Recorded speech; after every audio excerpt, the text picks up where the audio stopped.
All sports, all the time.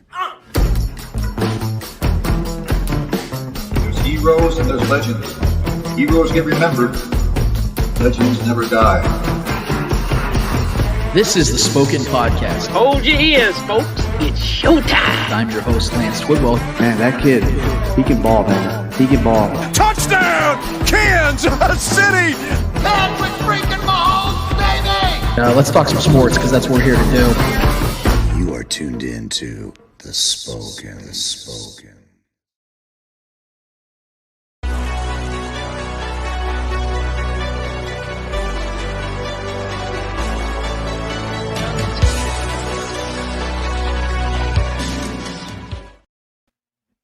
This is the Spoken Podcast. I'm your host, Lance Twidwell, here inside the Starcade Media Studios with my guy, Trevor Twidwell. What's good, everybody? Who's all dappered up in glory and vigor and confidence and sweet-ass white jackets that I would never wear because I'm too nervous to get ketchup and barbecue sauce on. We are here. While I'm drinking coffee. Episode 282 of the Spoken Podcast in full swing, full motion. We're so happy to be here with you, for you to be here with us, whether you were live streaming, podcasting, or YouTube. We want to thank you so much for taking the time to be with us in this time, as we have one hell of a show, guys, for you guys today, because for the first time in what feels like an eternity, we have real football to tackle, literally and figuratively, when it comes to recapping what took place this week with the Kansas City Chiefs and the Baltimore Ravens. I hope you guys are ready, because this is going to be a fun Saturday. We're going to give you guys our full recap on this thing. We're going to obviously get to you guys as well, which is why I tell you the top of every single show, I tell you the bottom of every single show. If you've not already done it already, go to youtube.com. Go to the Spoken Podcast. Hit subscribe, share, notify, all the fun buttons you want to push on there, and let that to just help you get in touch with us. We can get in touch with you guys. That is where our community needs to grow the most, and it has been growing, but we need to continue to grow it there. So if you'd be so kind, when you want to watch live streams, you want to go back and watch old videos of this, go to YouTube and hit us up on there as well. But more than anything, if you want to be a part of this show, and trust me when I say we love it when people are a part of the show and being interactive with the show, go into the chat. Get in the live chat and start giving us your takes. Give us your questions, concerns, topics, comments, whatever you guys have for us today, whatever you guys want to share and put out there into the universe, put it out here with us at the Spoken Podcast. A lot of really good shows out there. Chief Concerns, All Chiefed Up. How about those Chiefs? There's a lot of really good shows out there. There's no doubt about it. But we like to pride ourselves in a show that is community-driven, and we want you to feel like you're a part of the show all the time, where it isn't just us talking to you, you're talking back with us, and we're having an actual conversation as the show is going on. And even after the show, we like to do that as well. So join us. Tell your friends about us. Let them know. Let everybody know what's going on here, because it's an absolute blast. We're back in football mode, baby. We're ready for this, guys. Trevor, how the hell are you doing this week, man? Man, I was really looking forward to this weekend. I wanted to talk about this game. It was an exciting game between the two of these teams. But it was one of the longest short weeks of my life at work. I was extremely busy, but man, we made it to Saturday. I'm here to chop it with my bro. Yep. Yeah, man, looking forward to the Bengals already, but we got a lot to talk about with this one, man. Goddamn right. And bro is me, by the way, in case you guys didn't know that. By the way, black t-shirt guy. Trevor, we have ourselves a quote-unquote a studio espresso machine here, and I got hooked up. I am absolutely jolted, guys, right now. I am feeling it. My toes are curled backwards. I'm sweating in my lower portions. Don't want to tell you what parts, but I'm ready for this show because we're having an absolute blast. Because I will tell you guys, this game gave us something we missed all season long, which was electricity, which was excitement, which was offense that we know in the Mahomes era to be called normal place. Something that we're used to, where we see electric, high-flying, high-octane, exhilarating, big plays, explosive plays, borderline high-scoring game. This is something that I have been missing since 2022. We knew that losing Tyreek Hill 3 years ago was going to be a big hit. We all knew this. It was going to force the hand of the Chiefs, and Brett Veach in particular, to recreate what he built as an offense for Patrick Mahomes, and Patrick Mahomes is going to have to grow and develop as a quarterback very quickly. And both of those things have now happened. And I think that even though there's times where we can be a little knee-jerk and we can, come up with assumptions or jump the gun a little bit, I do believe this game showed us it was a precursor of what is really going to be this offense. And we're going to explain that in just a second, because we have so much to get to when it comes to this game, because I have so much Thank you, Trevor, by the way. Yep. We are now connected on Twitter. But like I said, if you're on YouTube, stay there, damn it. Do not go anywhere. Hang out with us on YouTube. That's where I want you guys to be. But I just want to let everybody, all of our Twitter listeners and watchers know we are with you now. So, yeah, thank you for doing it on the back end. But I said all week, Trev, and man, I can't wait to get your thoughts because you and I actually didn't get to watch most of this game together. We watched maybe a quarter together or so. You had a late night. But, you know, you and I haven't really got to talk much about this, but we did come into this week, and we had a brief preview because that show was so loaded last week with our prediction show. Yep. But we had a brief moment. We talked about this, and I talked about this on Arrowhead Allies as well, where my take on this game was because of how big this game is for both teams. Let's be real. It was a big game for both teams. You know, the Chiefs are coming into this season going for a three-peat. The Ravens are an AFC contender every single year. And we know this game does matter to both teams. Now, it may matter to one team more than the other in the grand scheme of things, because I think if the Ravens were to win this game, that's a monster win for the Ravens. That's a monster win for them. That makes them feel great for the rest of this season, just like I feel it did in some regard for the Lions. Even though the Chiefs and Lions aren't rivals, AFC connected, there was still something about that Lions game one.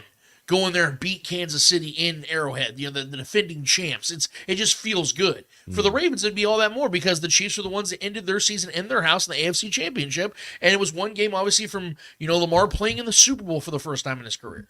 So this would have been some sweet revenge. It doesn't take away the pain of losing that game last January, but in some way it brings some solace to the equation, especially with all the moving pieces the Ravens have had this offseason. And then, obviously, the Chiefs side of things, it's, can we get our shit in gear immediately, not have a slow start again, start the season 0-1 again, back-to-back seasons, you know, behind the hills of everybody else? No, the Chiefs wanted to make a statement as well. And I felt that's exactly what the Chiefs were doing. This was an identity game for both teams coming into this season. And I felt initially that the Chiefs were showing their cards. I told you, Trevor, that I felt that Andy Reid wasn't going to do the same thing he normally does out the gate of a regular season, where he plays it very conservative and methodical and, you know, just wants to get out. Even though he was a little methodical in some parts of the game where I felt like he should have went for it on fourth down instead of punting it. Out the gate, though, you could tell Andy Reid wanted to show the world, y'all fucked up by letting us get a certain piece in this draft. Now, I'm going to talk about that piece in just a second, but the cohesion of this offense already is exciting the living hell out of me. Yeah, thanks, Bills. Yeah, and I want to start, Trevor, with the guy that obviously puts it all together. I want to start with Patrick Mahomes.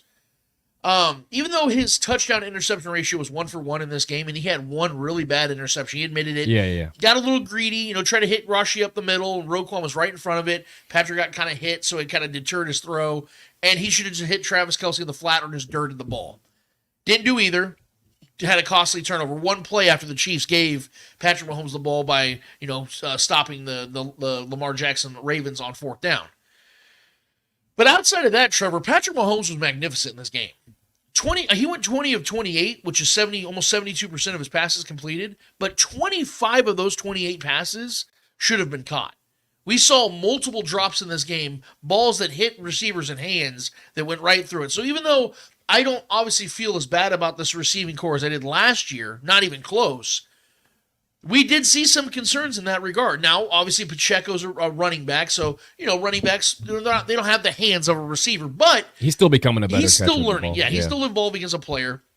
We saw Travis Kelce, inexcusable drop. He has one of those every single year. Yeah. We know Travis Kelce's sure-handed as hell, but he had an inexcusable drop like on the 5-yard line that probably would have set the Chiefs up for a touchdown, if not Travis Kelce just falling into the end zone. And then obviously Juju, rusty player, you know, hasn't really practiced with the team very much, but you could tell he was comfortable in the offense, but just straight up dropped the ball. You give those to Patrick Mahomes, he has well over 300 yards, probably 2 or 3 touchdowns, and his numbers look just that much more extravagant. But Patrick Mahomes he looked so comfortable. He looked ready. He looked prepared. He looked like he was in midseason form. And that's one of the best front sevens he's going to face all season. That Ravens defense up front especially can give you real help. And secondary. Yeah, well, obviously Kyle Hamilton being maybe the best safety in football. But I'm saying Marlon Humphrey, bro, like with Van Noy healthy. Yeah, that's a dangerous front seven. Well, he might not be healthy now. Right. And so he faced Van Noy for at least, 3 quarters, I think, in that game. Yep. But I wanted to give Patrick Mahomes credit because otherwise, outside of that one bad interception, and it was a bad one, He looked like the MVP I'm expecting him to be this season. Yeah. I think he's going to continue to light the league up this year with the weapons he's got. And what other weapon, Trevor, to start with than the one who we deem as worthy already? And that's Xavier Worthy.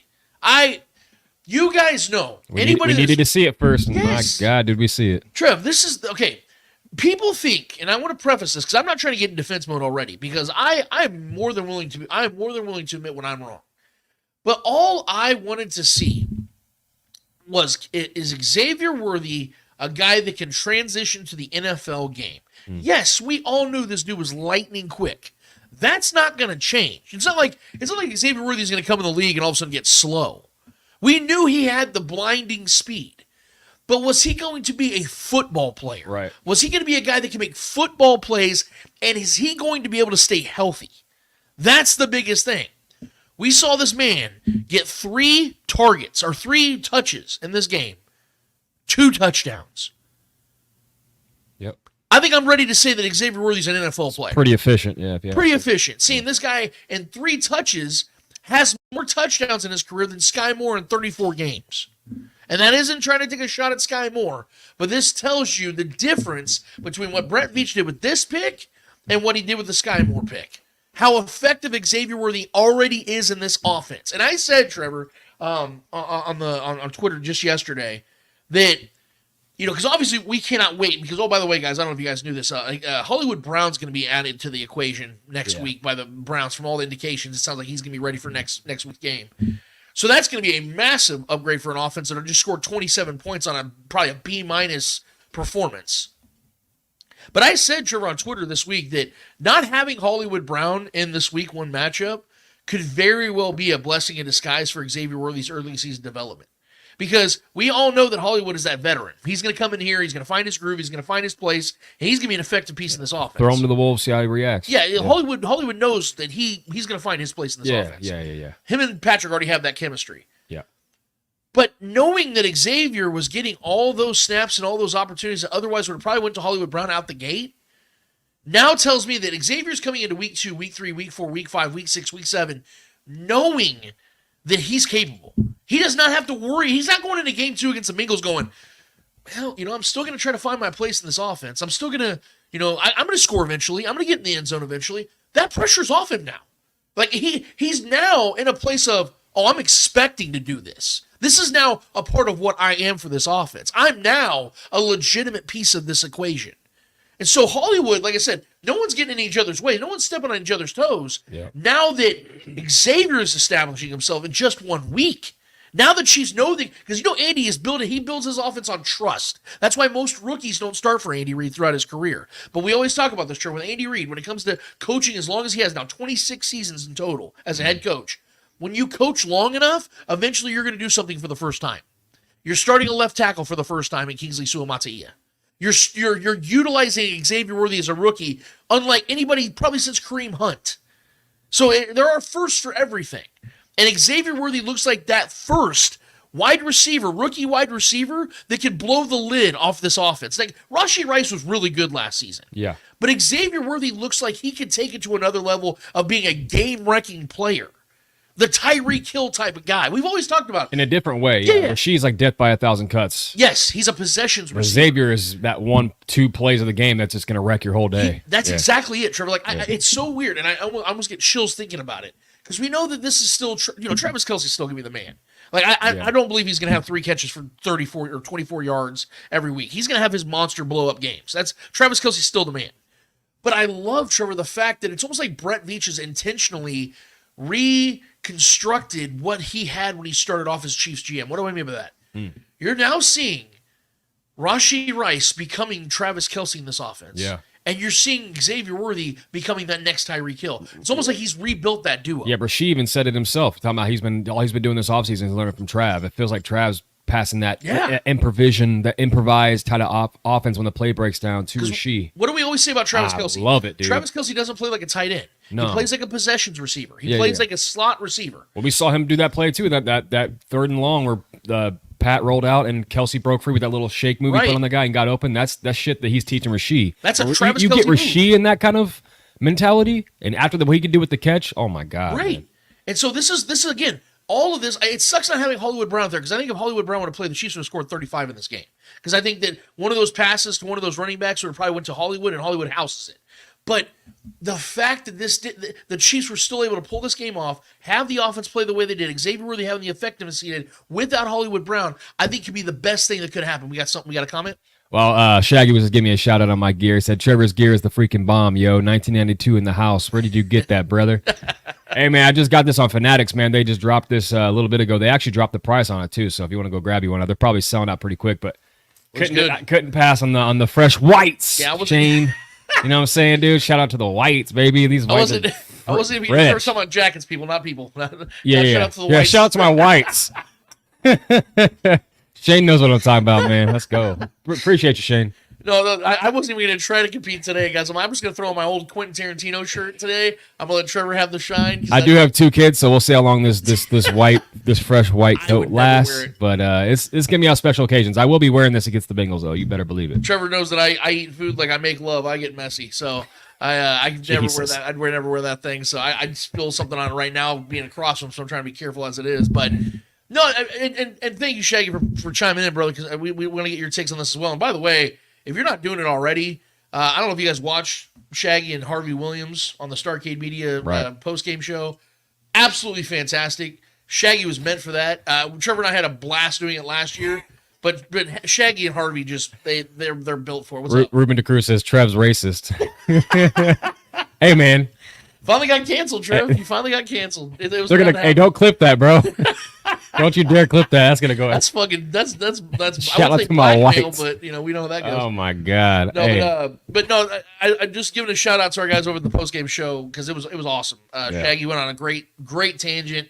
Harvey's so informed as a former player, being both sides of the Raiders and Chiefs side of things. So definitely go watch that after every single Chiefs show, guys. You will not. Miss out on any time you want to get taken back, because I'm telling you, you're going to enjoy every second of it. So shout out to Shaggy and Harvey Williams in the Starcade Media postgame show. But just back to this point one more time, Trevor. Just like I said, the biggest issue the Chiefs had last season by far was the wide receiver room, and I feel like already 1 week in, it feels like we have a breath of fresh air. One more, like we're back. You know, it's like, oh my God, this offense is finally explosive again.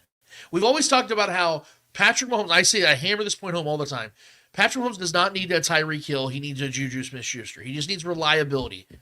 But that doesn't mean that it ain't fun as fuck to have a Tyreek Hill. And I think that Xavier Worthy could become that. I'm not saying he's going to become Tyreek Hill. In a different way. He's much different. Stylistically, I think he can become Tyreek Hill. Oh, yeah. Those jet sweeps are back. Yes. Obviously, those jet sweeps are back. We did not have those all year last year. Even when McColl got back, it's still not the same with McColl. Xavier Worthy's speed is different. Tyreek is not only stylistically the most deadly weapon I've ever seen as a wide receiver. Yeah. He's one of the greatest wide receivers of all time. I'm not trying to put that on Xavier now. What I'm saying is stylistically, the Chiefs can utilize Xavier Worthy in the same way because he's one of the few players out there that has a similar skill set to what Tyreek does. Because not only is he so fucking fast, he's a great football player. I've now seen it with my eyes at the NFL level. I'm not going to deny what I'm seeing. I had my worries. I had my concerns with this pick. Yeah. But now that I'm seeing what he can do on a field, I'm not going to sit here and deny it. I'm going to sit here and give this dude the flowers he deserves, and Xavier Worthy deserves every bit of the flowers. That right now, that pick looks like an A fucking plus. Well, especially after the whiff on Sky Moore, an early draft pick, second rounder. Receiver who's been in nothing, honestly.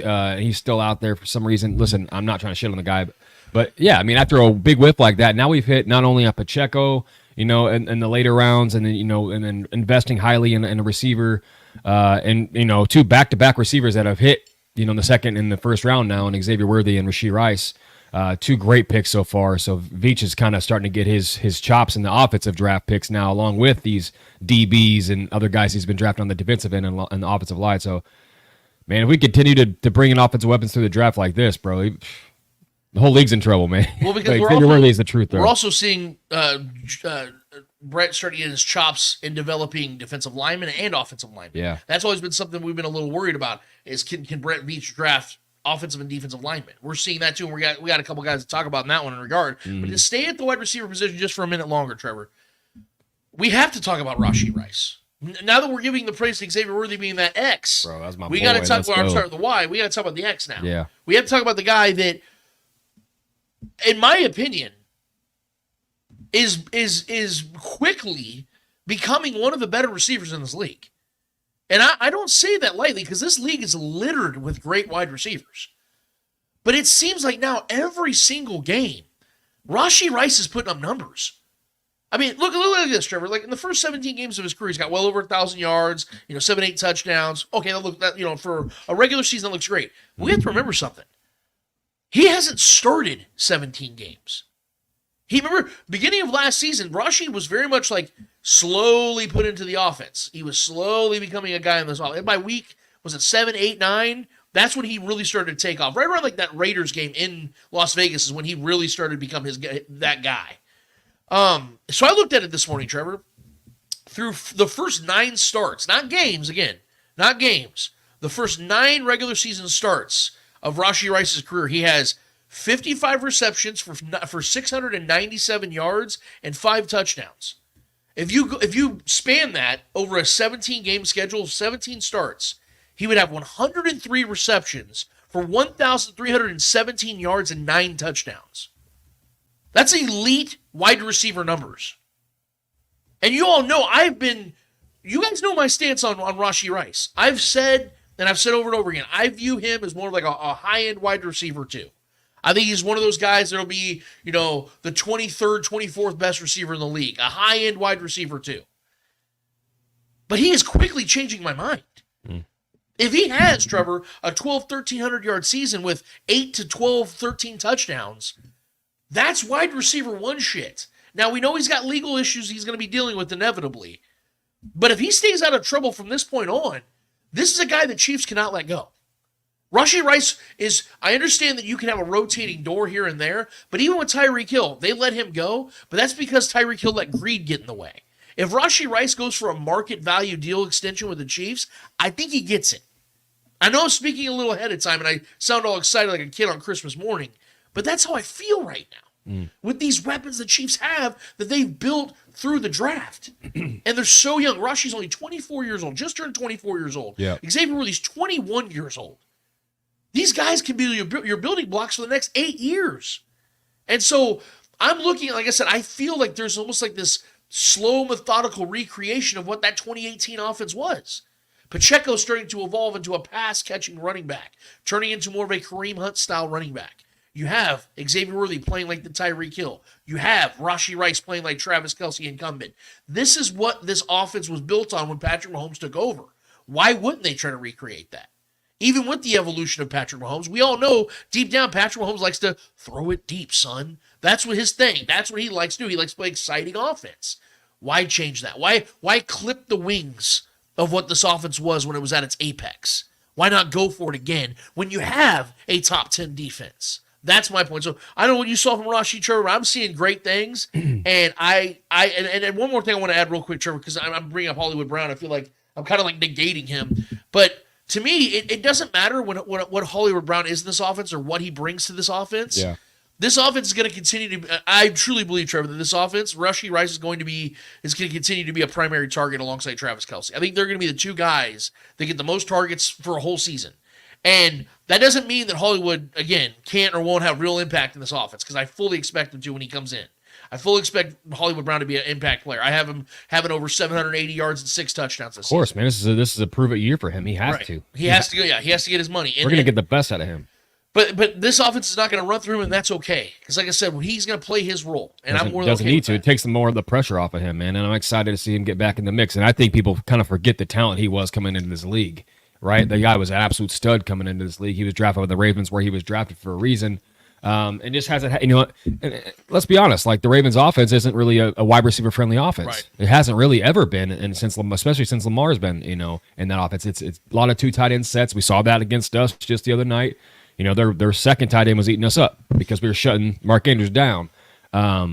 As far as Rashee goes, man, I just want to kind of put a comment out here too, because Brent had said something that I just kind of wanted to, it's attached to this conversation.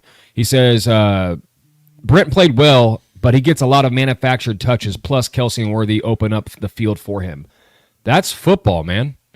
That's great scheming. Yeah. That's Pat going through his progressions and his reads and picking the right one, because I think Rashee might have the best ability to create space in this offense. The guy's ability to create separation is incredible. You can hate the slant, you can hate the dig routes all you want, but he's getting open. And it's not just about him getting open, catching the ball, and going down. He's one of the best receivers in the entire league after the catch. He proved that last year, not even really becoming a vocal point of this offense till week 11, and led the league in yak. That's absurd. It looks like he's going to do it again. That's absurd. Yeah, and he's going to get probably, if at this rate, he's on pace for 1,200, 1,300 yards. Yep. And he's probably going to have double-digit touchdowns, because those 2 touchdowns games are coming for him. Yep. Because the dude just has a nose for the end zone. So manufactured touches is kind of a faux comment in my opinion. I think that's a bad opinion. Brent, just with all due respect, I just think manufactured touches is kind of doesn't really make sense to me, because that's football. That's scheme. That's how you play football. And Andy Reid manufactured touches for guys all the time. That's what makes, schematic football what it is. That's what that is. So you can make it sound like a negative thing, but it's not. And Rashee is much more than just that. But let me ask you a question real quick, Trevor. Wouldn't you want, and I'll ask Brent this and I'll ask the chat as a whole, wouldn't you want an offense that manufactures targets and touches for guys? To their best players, yeah. You don't want to have a limited offense where you're like, okay, like look at Cowboys right now. Well, we all know it's going to be CD and then all right, whoever else might be open. Or the Niners. They have 3 guys that they throw to nonstop. Yeah. And then hand it off to CMC. The whole run scheme, like back in the Broncos days when we were kids, it didn't matter what running back was back there. They manufactured 1,000-yard running backs. Right. Or any quarterback can go back there and have success. Yeah, those running backs were not good. Like, they weren't as good as they looked. Yeah. But that scheme made those guys look awesome. Yeah, and if you had perhaps the best player in the NFL with a yak, wouldn't you not want to manufacture, just get him in space and just let him go to work? I mean, yeah, you want to win games? You want to make it as easy as possible on these players. You don't want to make it harder on these guys. If you have a genius, a beautiful mind running your offense, you want to, and you have awesome players. And let's not get it twisted. Let's not get it twisted, bro. Rashee Rice can play the outside too. And we're going to see some games where he has out, because he was not a slot guy or a guy that was running those kind of routes that he is now. The Chiefs kind of found that in him. Yeah. He was in college. He was an outside receiver. Right. You know what I mean? So he was not a guy. He was running 9 routes and all that. So he has that in his bag. But they found a gift in him and what he can do after the catch, getting the ball in his hands quickly. We saw that the first play of the game against the Ravens. Just a dart to him and let him work. 9 targets, 8 catches. I mean, this is just the beginning for this kid, bro. And did I mention, guys, that Hollywood Brown's going to be back? I think I did. Twice. 3 times. What do you think? Obviously, Xavier Worthy is not going to be on the field as much as he was in this game when Hollywood is back. So what do you think, like in 2 wide receiver sets, it's probably going to be, you think it's going to be Rashee and Hollywood Brown in the 2 wide receiver sets? Oh, absolutely. Okay. Yeah. I didn't know if they were going to play more. Yeah, because Rashee's probably never going to come off the field, man. Very rarely. Right. And here's so. the other thing. What I love about what happened this week, Trevor, and I please forgive me, guys, if I'm repeating myself, but this is why I loved what happened, is because we know that Hollywood Brown, once he steps in, he's going to get plenty of targets. He's going to get 85 to 100 targets this year if he stays healthy. But we also know there is that chance that Hollywood Brown misses a couple games this year. There's a chance that Hollywood Brown gets banged up again or re-aggravates the injury. I hope it doesn't happen, but this is why you have Xavier Worthy there. Because this is why you implement him in the offense the way that you did. Where on 3 touches, he gets 2 touchdowns. It went perfect. Because now that confidence is there for Xavier where he goes, hey, listen, I'm probably only going to play 16 to 20 snaps against the Bengals. But if I can make a big, powerful play or get a 30-yard first down, whether it's a gimmicky play or I run a deep post or a fade route like I did against the Ravens this week and go against blown coverage where Marlon Humphrey thought he had a cloud coverage, didn't have it. The safety went completely different, and I'm going to explain that in a second as to why that happened. It was beautiful by Andy Reid. Yeah. If I could do that, I don't need to play as many snaps as Hollywood Brown or Rashee Rice. I can just continue to grow into my NFL body, grow into my NFL career, and then next year, he's playing 35 to 55 snaps. All of a sudden, Xavier Worthy becomes what Hollywood Brown is. See, we have to look at the evolution of the player, and if Hollywood Brown is going to take a lot of that pressure off Xavier already knows that the pressure's been taken off by himself, that he's going to walk into this next week and the weeks after going, I may not play as many snaps, but I know I'm an effective piece. I'm so ready to see how these defenses are going to try to defend this. Good luck. When these guys are all healthy, man. I mean, Good and then Noah Gray looking. Let's talk about Noah Gray too, man. That was my next guy. Okay, yeah, because I mean, my guy Noah Gray, he got the extension right before the game, which no one really saw coming, but I think is well deserved. The guy is a really good athlete. He looked spry after the catch. They made it a thing to get him involved. I kind of liked that. Not just the threat of our receiver core now, but also throwing in the fact that we're probably gonna play some more 2 tight end sets. With Noah Gray. Looking, like I said, after the catch, looking spry, had a couple catches out there. Is always a threat in the red zone, in my opinion. Had a big touchdown in the postseason just last year. Won me some money, by God, I loved it. But yeah, man, how do you feel about the contract extension and the money? Is it is it team friendly? Is it earned? Is it worth it? I think it's worth it. I think this is possibly also a sign to come for Travis Kelce's dwindling career. You know what I mean? But I don't know. I just was curious how you felt about it. Well, whenever I see a contract extension, the first thing I always look at is obviously the guaranteed dollars. And what we found out in this deal, and Spot Rack actually came out and talked about this, is essentially really a 2-year, $10 million deal. And if you look at the guaranteed dollars, Trevor, he's only going to be paid if he gets all 3 years in. It's only about $3.5 million a year that Noah Gray's getting. So you're talking about a tight end too that's helped you win multiple Super Bowls, who's been an effective piece in this offense, not a great piece, but an effective piece in this offense, who catches 75% of his passes in his career. I might add, all the targets he gets, he catches 75%. This is a guy that I feel like that's more than a market value deal. I think that's more than a market value deal, because anywhere else he probably would have gotten $5 to $6 million guaranteed. Yeah. So you're getting him for probably half price. He wants to stay in Kansas City. Yeah. When it comes to the long-term aspect of this, when it comes to what this means for down the road, yes, I do believe this means the Chiefs have a plan in place for Noah to be an integral part of the offense. Brett Veach said as much when this announcement was made. He said, hey, look, we do have a vision. We have a plan for Noah Gray in this offense. And you saw it immediately. Yeah. He made, I think he converted on 2 first downs, 3 catches. 2 of his 3 catches were first downs. He looked good after the catch, too. He looked over fast. 10 yards a catch. Yeah. I mean, dude, you know me. I've been begging for him to get more work, man, all last year. You know me. I am obsessed. You know me, Trevor. If I was building an NFL team, every single one of my receivers and tight ends would be over 6'2". Yeah. I am obsessed with size. I love big, reliable receivers. You're a size Noah queen. Gray, huh? Say you're a size queen. I'm a size queen. You know what I mean? I like them huge. Pause. But no, my point is that if you're telling me right now the Chiefs are going to implement another guy who plays more like a receiver than a tight end, who is 6'5", 245 pounds, sign me up. Give me that all day long, dude. If I know that dude's going to be on the field more and is going to get more targets with that size and that reliability in his hands, how is that a negative thing? Signing that dude to a 3-year extension, how is that a negative thing when he's been only a positive? Noah Gray has only been a net positive for this team. He's not been a light him up type of tight end. He probably never will be. Yeah. He probably never will be anything close to what Travis Kelce ever was or ever is. But that's okay, because that's what makes the greats so great. But when you have these reliable chips and assets, that's what builds a dynasty, is you have the right 53. It isn't just having star players. You got to have the right guys around him, because like you said, made a humongous touchdown catch in the Super Bowl. Yep. He's a reliable. Look at before the half. The 2 guys that caught touchdowns for Patrick Mahomes were who? Noah Gray and McCole Hardman. Think about that. You got to have the right 53. It may not be your favorite guys. That play alone probably earned him that contract. Yeah. They may not be the most talented guys. McCole Hardman, there's several guys out there better than him at football. But when they needed him to do something, what did he do?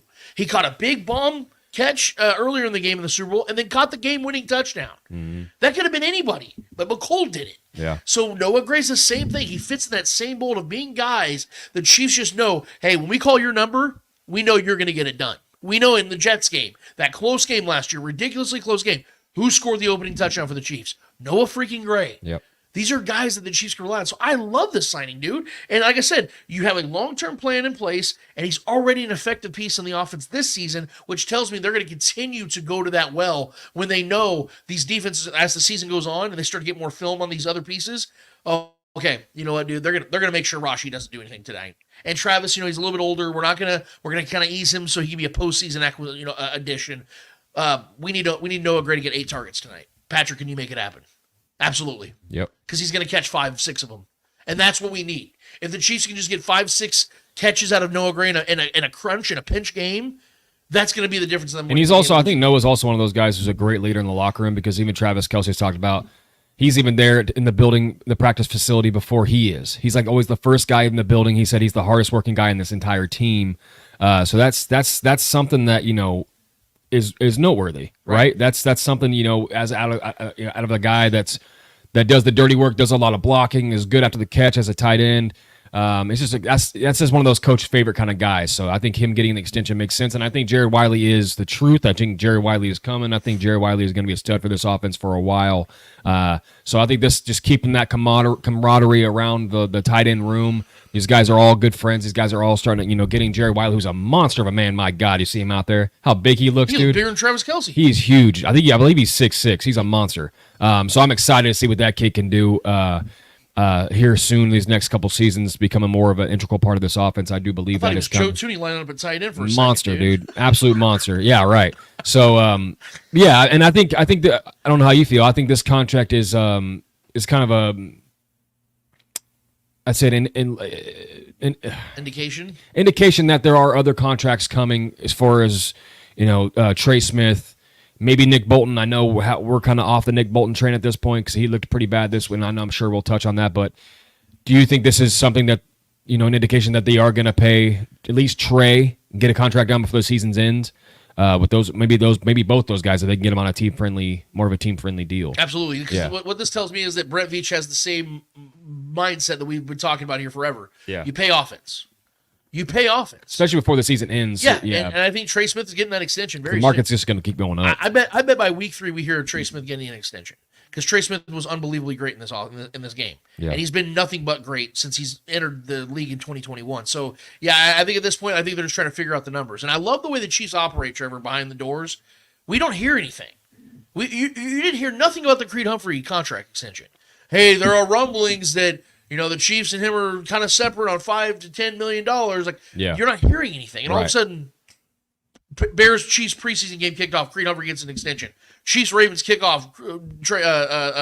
Noah Gray gets his extension. I just love the way they operate. So I'm just not going to be shocked. Very internal, yeah. Yeah, I just won't be shocked if before the Falcons game on week 3, we hear that Trey Smith signs a 4-year, $65 million, $70 million deal with the Chiefs. I just won't be shocked. Yeah. And I hope that's what happens. A couple more things I want to say on the offense, then we will get to the defense because I do have some positive and some potentially negative things to talk about. Yes, I know, guys, I have to be the guy that says negative things, but we got to keep it real here.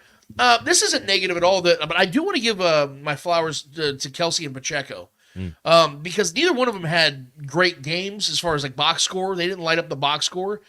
But I love that both of them showed leadership and passion by doing the dirty things in this game. My favorite play of the entire game, without question, was when Isaiah Pacheco was running out that right side, gets hit in the fold of all those Ravens defenders, and he's laying on top of their bodies, and his feet never stop. Creed Humphrey picks him up, and they get another 3 yards out of the play. That's my favorite, because what that does, stuff, man. Yes, that tells me this team is as hungry as they've ever been. And for a team that's already won back-to-back titles, when Pacheco, all he knows is success, he's never lost a playoff game in his career. Well, dude runs like a crack baby, man. That's what he does. Right. That's what he does. My favorite tweet I ever saw is that Pacheco runs like he bites people. Yeah, I mean, he's angry at the ground. Yeah, there's so many good memes about that guy. Yeah, imagine if that dude turned into a zombie. We're all fucked. Dude, even after he gets the biggest hit, you thought he died. You think the biggest hit ever, bro, and then just get up and he's on the toss sideline. The ball to the ref and bro. It was reported during the Ravens game. He's on the sideline yakking and gets back in the game. Got right back in the game, yeah. This dude's an animal. He was on all fours yakking, bro. And then you see Travis Kelce on the Xavier Worthy touchdown, because the offensive line looked amazing on that play. Creed Humphrey was blowing people up, Trey Smith. Kingsley works his way all the way over. We're going to talk about Kingsley in a second, too. Everybody looked really awesome in that play. Yeah. My favorite part, though, is that Roquan Smith just gets blasted by Travis Kelce. Yeah. Travis blasted him. Put him on his ass. Yeah, it was a little saucy. But I love the fact that Travis is still putting his body on the line and doing those things at 34, soon to be 35 years old, when he knows he's not having a great game statistically, when he knows the Ravens are kind of just taking him out of the equation and forcing Patrick Mahomes to look to the second and third reads. He's still out there making heads-up plays. Yeah. He's still out there giving a shit. That's the kind of leadership that takes this team to the next level. It isn't just their talent. It's the fact they have guys that give a fuck. Patrick Mahomes made one of the dumbest yet awesome plays I've ever seen him make, where Isaiah Pacheco is running up the middle of a touchdown, and Patrick just goes into the pile and pushes him.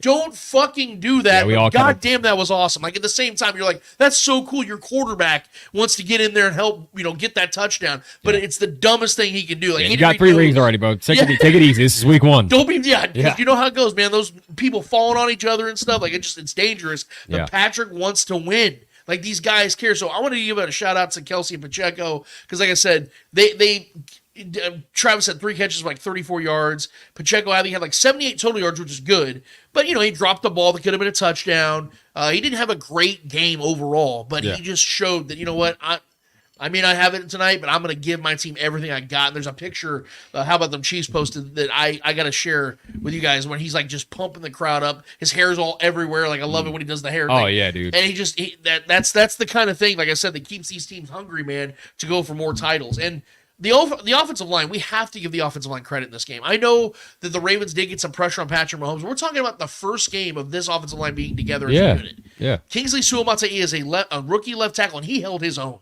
He went up against some badasses in this game. Some badasses. And gave up 2 pressures in this game. It's one of the best defensive lines you're going to go up against all year, and this is week 1, his first live bullets. I think he did a damn good job. I agree with you, man. A damn good job. So I'm giving this offensive line a ton of credit too. I think you know me, dude, and Clint Switzer, our guy at Starcade, hates it when I bring it up on our Arrowhead Live. He calls me the offensive line guy. But that's where it all starts. If your offensive line is not solid, if you don't have a good offensive line, you're not winning Super Bowls. And Patrick Mahomes is not going to be healthy. So I give this offensive line so much credit for being available every single week. Juwan Taylor had a couple false starts. I hated that. But outside of that, Juwan Taylor was awesome. I thought Juwan Taylor was again, holding his own as well, despite being injured for the last 3 weeks. I think it was a shoulder problem. Still came out there and did his thing. So as a whole, as a unit, this offensive line is only going to continue to gel and get better. Kingsley, my dude, that's my guy. He's going to continue to gel as a great left tackle in this league, and people are going to start recognizing him. Chris Collinsworth already gave him a ton of praise. Yeah. Saying, you're looking at a guy here, Mike, Kingsley Suamata'i. He said it wrong, but it's whatever, Chris. Go get a PFF score right. He's getting up there in age. Yeah, he's looking at this guy here, man. He can protect the blind side of any quarterback. But then you got Patrick Mahomes back there. Yeah, I'm done. Yeah, that's one of the whites I'm not a fan of. Yeah.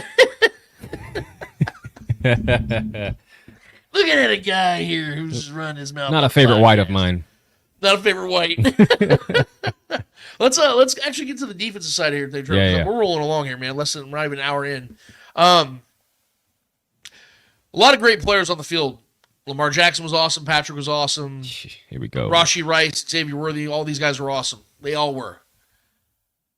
The best player on the field in that game was Chris Jones. Stone cold, baby. Chris Jones was the best player on the field in this game. Fucking menace. Absolute menace. It felt like every single pass play for the Ravens, Chris Jones was in the backfield a fingernail away from getting Lamar Jackson. Bro, and the way he was walking around the line, that Spags just let him walk around the defensive line and pick who he wanted to attack. You know how fucking insulting that is, bro? I got this one. I got you on third down. Insulting. Just picking his victim. That's the most boss shit I ever seen in my life. He was lining up on left D end, right D end, middle nose tackle. Give me that lunch money, bro. Yeah. Which one's next? I said it on Arrowhead Allies. The follow the law was gonna have a follow along night because he was gonna have to go up against Chris Jones a lot, and he was Chris's bitch. Yeah. Like straight up, dude. And Chris was just doing what he wanted when he wanted. I looked at Pro Football Reference. They said that Chris only got 1 pressure. Yeah, in your brawl. That dude had like at least 7 pressures. And they had Justice Hill on that one play trying to fucking pass pro against Chris. Chris was just like ragdolling his ass. Oh, man, poor Justice Hill. That did him no justice. Let's just be Justice Hill played well. I'll give him that. But I'll give him justice for dying on that hill because that was bad. Like Chris Jones was the best. Like I said, he looked like playoff Chris. Yeah. You know, I remember a couple years ago when people used to criticize Chris Jones. Hey, Troy, remember last offseason when people wanted Chris Jones gone?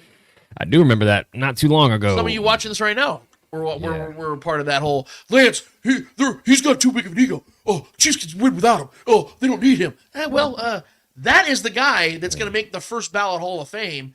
That's the guy that's worth every penny of a $158 million contract extension. That's Chris Jones, the best interior defensive lineman in the league. Dare I say, best defensive lineman in the league today, because this man, 30 years old or not, is looking like he's in the prime years of his life. There is no grown human in the NFL that I think can stop this man. Well, a combination of that and that O-line of the Ravens is in trouble. I mean, I know it's a lot of new bodies over there, and they got to build some cohesiveness over there, but Lamar did every damn thing he could possibly to make that game competitive, and he was great. His legs were insane, arguably the best running quarterback we've ever seen, but still wasn't enough, man. You know what I mean? So that there's gonna be a lot of defensive lines eating on that.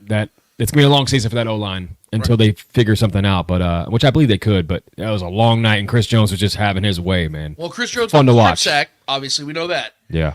The man that recovered is the next guy I want to give flowers to. There you go. Because my guy, we at this show I'm waiting to see it. have been waiting, and we've been supporting this dude all along, and we heard Chris Jones talk about it after the game, before the game. FAU is starting to develop into a legitimate NFL player. Yeah. Trevor and I talked about this year. We want to see the growth because when Charles Minhew's starting out the gate, again injured, but this isn't FAU's rookie year now. This is now a year where FAU is expected to perform. Late first-round pick, a guy that people thought the Chiefs only took because he was a local kid. Bullshit. This dude has talent. This dude is showing us he's quick off the line. His strength still needs to be there a little bit better, but you're seeing him getting in the backfield more and more and more. You saw it in the postseason. You saw it against the Jags last year. Now you're seeing it week 1 this season. Yeah. And I'm telling you guys, Chris Jones talks about it all the time. He goes, this dude is a different player. He's going to continue to be a better player. If you're talking about the addition of him and Cam Thomas and Charles Omenihu as the season We haven't progresses, even seen Cam yet, man. yeah, I mean, my God, like I'm excited all about of a sudden you're going to start talking about one of the deadlier pass rushers in the entire NFL. Yeah. When Charles Omenihu's eventually, because we know Charles is a dog. We know that Omenihu's going to do his thing. If FAU is one of those guys that's battling, splitting reps with Charles Omenihu, that means that he's doing something right. And I'm telling you guys right now, what I saw in this game, I'm seeing a guy in here that could be a legitimate starter for a Super Bowl contender. And I don't know what you think about it, Trevor, but I was watching FAU. He was in the backfield a lot, made a couple nice open field tackles, I might add, and recovered that was a heads-up play, man, because a lot of times when that ball's out there, dudes panic, and they don't know where to go after the ball. He fell right on that ball and latched onto it. Great instinctual play. I love his speed. He's got good, quick feet, especially going against a guy like Lamar who can bounce outside and and just beat you around the edge in a split second. I felt he set the edge pretty well in his moments. And like that, the instinctual play of jumping on the ball once Chris Jones had the strip sack was a heads-up play. You love seeing that. That's a veteran-type move, so I'm glad he's kind of coming around, and I'm glad we're just seeing him on the field more because, I mean, where he was drafted, like I've said on the show before, man, he has to be great. He is drafted to be great. You draft those guys early in the draft to be great players, and especially defensive linemen, edge rushers. Those guys, you're drafted to be playmakers immediately, right? And he wasn't that last year, so this is his shot to really make a name for himself and stamp his name amongst this rotation of defensive linemen on this defensive line. And bringing in other guys and waiting for Omenihu to be back. This defensive line is going to be nasty. And if he can become something, man, if FAU can really become something, this defensive line, the ceiling is untapped, right? There is no ceiling. The way I'm looking at it. So, I was impressed with him, man, for sure. I was impressed with this defensive line in general. I felt like they held their own against a quarterback that is very tough to maintain and very tough. I mean, he's still 8 nonetheless. I mean, plays break down. He's the hardest guy to get to. So I felt like they did their job really well, and I felt FAU was a massive part of that for sure. And a guy that we have to obviously give credit to because he was an absolute animal in this game for the Chiefs. He is showing that he might be already the Chiefs' best overall linebacker. That is one Leo Chenal. My God, man. That's my breakout player of the year. Yeah. He was an animal in this game. I think he had good. 8 tackles total, but it felt like he was involved in every single play of this game. He made integral – I think he had 2 passes defended, integral passes. One was in the red zone that could have been a touchdown. Guys, this is a mid-round pick. Another mid-round pick. This is why Brett Veach doesn't pay defensive players outside of Chris Jones. This is what I tell you guys all the time. He goes and finds these guys day 2 and day 3 that become legitimate NFL players. As long as Brett Veach is doing that, he's not going to be paying big numbers to defensive players because guys like Leo Chenal. And I'm telling you, this could be that breakout year where Leo Chenal earns himself a massive contract, whether it's with the Chiefs or somewhere else in a couple years. Yeah. The point is, this dude, in my opinion right now, is the most complete linebacker the Chiefs have. I know Drew Tranquill's there, but Drew Tranquill, he looks like a guy that, it probably had his best season last season. Now, maybe I'll be wrong, but I think that this is the year of Chenal. I'm with you, Trevor. I think this is a breakout year for Chenal. He was the spy for Lamar. Yeah, man. almost the entire game. The trust you have to have in him for them to make that call for Spags to say, go spy Lamar, be that guy. He was making plays too. Obviously, he got beat a couple times because Lamar is just an all-time talent. But for them to have that trust already week one, and for him to look as spry, and he's so fast for as big as he is, that is a frightening man. He's the only linebacker. He's so agile too. He's the only linebacker on this Chiefs roster that's bigger than Derrick Henry. He's a monster, bro. And he's so fast for his size. It is crazy. I think his upside is so high this year. And this is, like I said, this is week one. There was plenty of rust I saw for the most part. Some guys were getting gassed down towards the end. I mean, that's week one. You start to really get it, your cardio up as the season goes on, and you start getting more reps, especially guys like even Chris Jones a little gassed because he didn't play no preseason. Some of these guys didn't play much in the preseason. So this is week one's always kind of a test. And the Ravens had 74 offensive plays. Right. Exactly. Our defense was on the field probably too much, But yeah, man, Leo was probably my favorite bright spot on the defense outside of obviously Chris Jones is doing what he does. But yeah, man, I couldn't be more stoked, couldn't be more happy for the start that he had, and my prediction, him being the breakout player for this defense this year. It's looking good. Now we do need to have an honest conversation about a couple guys. One of these guys I'm very big on, and one of the guys I have a ton of respect for, but it's showing you the realities of the situation. Look, you guys know I'm big on Shamari Connor, but Shamari had himself a little bit of an over-aggressive game. He had a good game overall. I think he led the team in tackles, in fact, in this game. But Shamari, there were multiple times in the flat when Lamar would dump the ball off where you'd see Shamari just fly in and just completely whiff. Yeah. That's something that can cost you games because you're expected to be that guy that makes at least the initial hit to slow the player down so where the next guy can come and get him. And there was multiple times in this game where Shamari just had a blazing path towards the player that was getting the ball and just missed him completely. There was a play, again, I'm glad he broke the ball up, that deep pass, I think it was to Zay Flowers, where Shamari had the ball come right into his hands and just dropped Should have picked that one. Yeah, yep. I mean, these are things, like I said, you gotta tighten that up. I know I don't want to sound too. I believe in Shamar, dude. I think he's going to grow from this. But I definitely agree with that because I think Shamari Connor's an absolute stud. He's going to be that guy that I think that if anybody's to replace the Jerry Sneed, it's going to be him. Yeah. But by the way, guys, the cornerbacks didn't look bad at all in this game. Joshua Williams looked really good. Jalen Watson, shut the fuck down on that batted ball was so, man. That was a stride for stride with Zay Flowers, bro. It was beautiful. Dude, that's what I'm saying. You love seeing that. We heard people talking all week long about, I don't know about the corners. Ball was a little underthrown by Lamar, but still, he was there in the right place at the right time. In the right place at the right time. These guys continue to develop into better players. And the secondary as a whole, I thought the safeties were amazing. Justin Reed played well. Yeah. I didn't see Jaden Hicks very much outside of special teams, but I thought that Brian Cook looked ready. He finally is healthy again. Yeah. But yeah, I think that Shamar just needs to, I love the aggressiveness because that's what makes him awesome because he's big, he's physical as a safety / corner, but he needs to be a little bit more accurate with his body because you get that head of steam. It's almost like watching Russell Westbrook play football. It's like you got to control yourself a little more because when you get reckless, that's when you cost your team. You're not helping your team. You're hurting your team. And we have to talk about the elephant in the room. Nick Bolton was terrible in this game, guys. Nick Michael Bolton. Yeah. Nick was bad. And look, I give Nick Bolton all the praise in the world whenever he deserves it. He's had multiple 14, 15 tackle games. He's been a difference maker in a lot of times. But I hate to tell you guys this, but this is a symbolic performance of why you don't pay middle linebackers in today's NFL, especially with teams like the Chiefs. When you're going for Super Bowls, you don't pay guys like this. Because at the end of the day, they can be, honestly, in the way.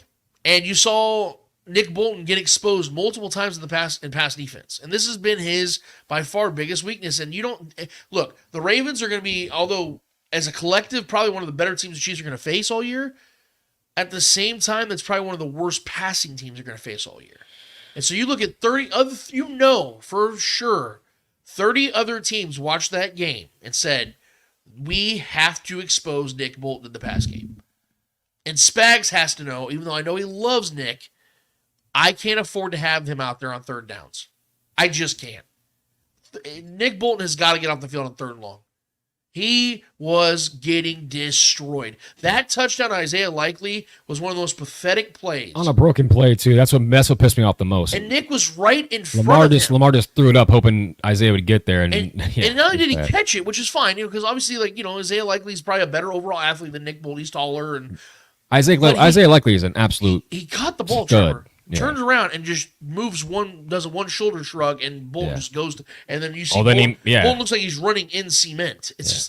Well, then he made another guy miss and just walked in the end zone too. So it was an incredible play by Isaiah Likely. I'll give him credit for sure. But the point is that was on Nick Bolton. Now Nick Bolton at the end of the game did make a heads up play by forcing Isaiah Likely out of bounds, which caused the foot to hit the out of bounds line. But the point is, guys, that it's been more evident now than ever. Nick is an incredible old school style linebacker that can tackle with the best of them. If you have a running back coming up the middle and he's colliding with him, I pick Nick Bolton in that scenario. Yeah. I pick Nick Bolton in a lot of scenarios when it comes to one-on-ones, tackling, any scenario of tackling. I trust Nick Bolton. He's one of the few linebackers that go and meeting Derrick Henry at the line. But you saw I'm putting my money on him to win that battle. What was it? It was a fourth down. I think it was a fourth down play with Justice Hill ran across the field, got that catch. That was Nick Bolton's guy. And Nick Bolton I don't know how he lost him. He runs right across, and Nick Bolton starts looking this way. He's a liability in coverage, for sure. It's really evident now, guys. Yeah. So I'm not trying to shit on Nick. I love Nick Bolton. I'm glad he's been here with this team. He's been a part of the equation. But, guys, even the greatest play in Nick Bolton's career is what, Trevor? Well, in the Super Bowl against the Eagles, that's the greatest play of his career, right? The greatest game of his career. The scoop and score, right? He almost had 2 defensive touchdowns. Right, but I'm saying that was the greatest play. Yeah, it was his biggest moment for sure. That play was created because of Chris Jones. Sure. Chris Jones blew through the offensive line, created that gap. The ball's right there. Nick goes and gets it, which is a great play by Nick. But I'm just saying, how many players couldn't make that play? How many 10, 11, 12 tackle games has he had? He's had a lot. That's what I'm saying. He's consistent at what he does, but coverage is not a strength. My point, though, is the greatest play of his career was something that Chris Jones created. That's my point, is that Chris Jones is the one that is the architect. He's the architect to this defense. He's the one that says, all right, I'm going to set my linebackers up for success. Yeah. I'm going to set Karlaftis up for success. I'm going to set FAU and Aminihu up for success. I'm going to get all the double teams. You guys find the spots. Yeah. So Bolton isn't a guy this defense is ever going to be built around. So you don't pay that guy. Which is weird saying that about your green dot. Right. Yeah. If he was Derek Johnson, we're having a different discussion, because Derek Johnson was fucking incredible in pass defense. Yeah. But that's not Nick's strength. Right. So that's my point, man, is that we have to acknowledge that he's got a weakness. This defense does have a flaw now, and it's in the middle of their defense. That won't be a deterrent for them winning a Super Bowl, because this Chiefs team won a Super Bowl with Anthony Hitchens as their starting middle linebacker. He was trash. He wasn't good at anything. So let's be real here. Yeah. That's the point, is that Spags needs to make that adjustment. Hey, 3rd and 6, 3rd and 7, go get Drew Tranquil out there. Go get Leo Chenal out there in the middle. Go get Cochran in the middle. I don't care. Yeah. You just cannot have Bolton out there. He's just not as versatile. I'm going to give Nick Bolton. I know this guy's been a great player for us, though. I'm going to give him his credit. I know he had a rough game. 100% had a rough game. Tough matchup against Isaiah Likely. He was getting a lot of one-on-one matchups with Isaiah Likely, and that's just athlete for athlete. That's just a tough cover for him. And it was getting exposed because we were double, triple teaming Mark Andrews, so he didn't have any help, to be honest. He was kind of on an island with Isaiah Likely, who's a great athlete, especially at the tight end position.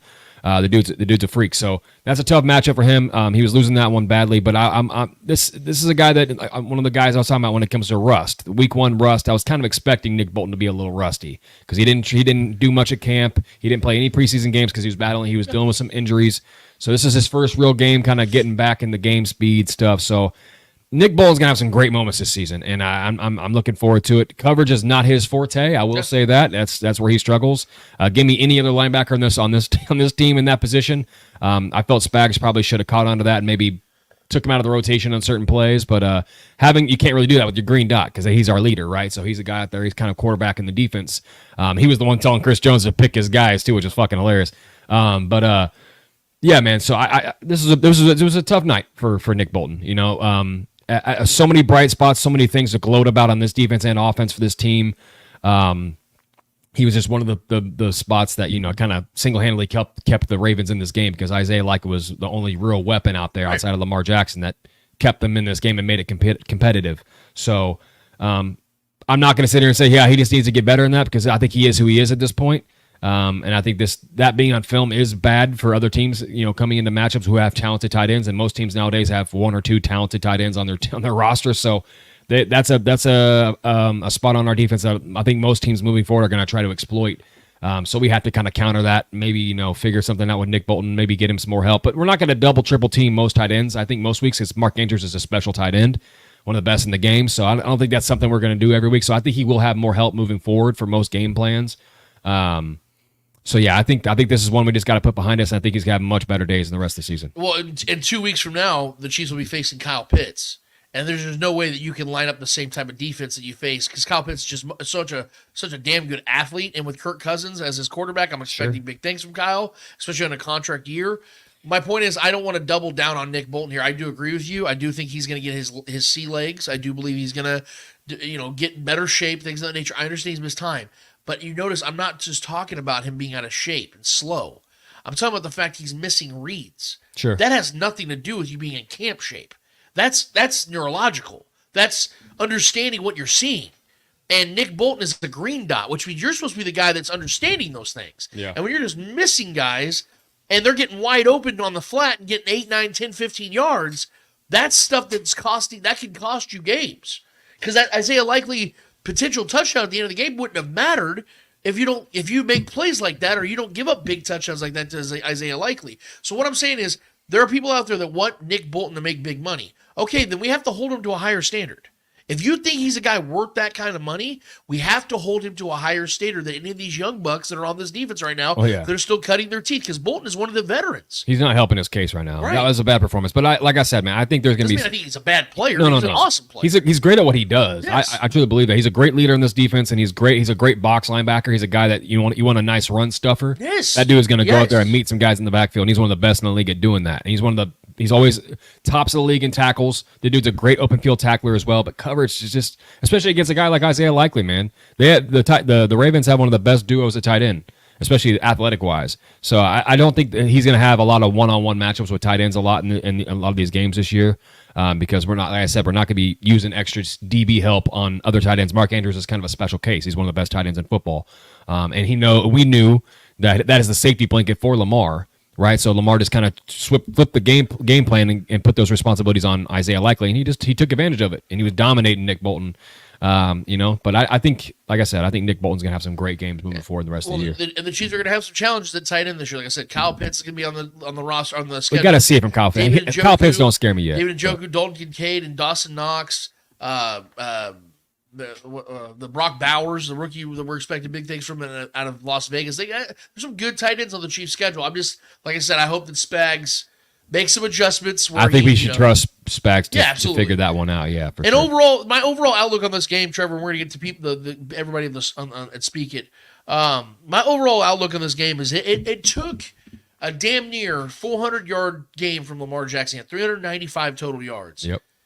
The Ravens had more first downs, more total yards, converted more third downs at a higher percentage, had 24 more offensive plays. Yeah, that's crazy. Had the ball for 7.5 more minutes and allowed fewer sacks and still lost. Yeah.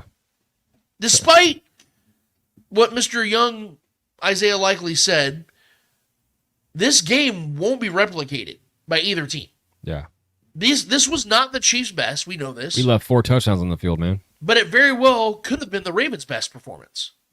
How many games, Trevor, do you expect this season for Lamar to play that hard and be willing to take that many hits? It's not going to last long, especially lighter and leaner Lamar. How many quarterbacks is Roquan Smith going to try and injure like that? It's not going to happen every week because we know the intensity won't be there every week because they know that the competition isn't the same. Especially that O-line right now, man. He's going to get... Bro, even his own divisional games are going to be... That's going to be tough. The Ravens knew what this game meant. It identified both... They've been thinking about it for 6 months. Yeah, it identified both of who these teams are, and we now know more than ever, they're just not on the same tier. Lamar Jackson is now 1-5 against Patrick Mahomes. They're just not on the same tier. The Chiefs scored 27 points, allowed only 20, and it felt as if it was like a B- game. We were happy with some of the results and some of the things we saw. Oh, especially offensively. Yeah, the Chiefs left a lot of meat on the bone. Yeah. A lot. They should have scored in the mid-30s in this game. We put our defense on the field way too much. But regardless of any of that, Trevor, that's one hell of a way to kick the season off. I'm obviously in a much better place than I was last year because you knew I hated the wide receiver room and I hated the way the season started with Travis Kelce on the shelf and Chris Jones on the field. I hated that, and the fact that the game was still lost by Kadarius Toney, who's no longer on the team, I might add. Very good news about that.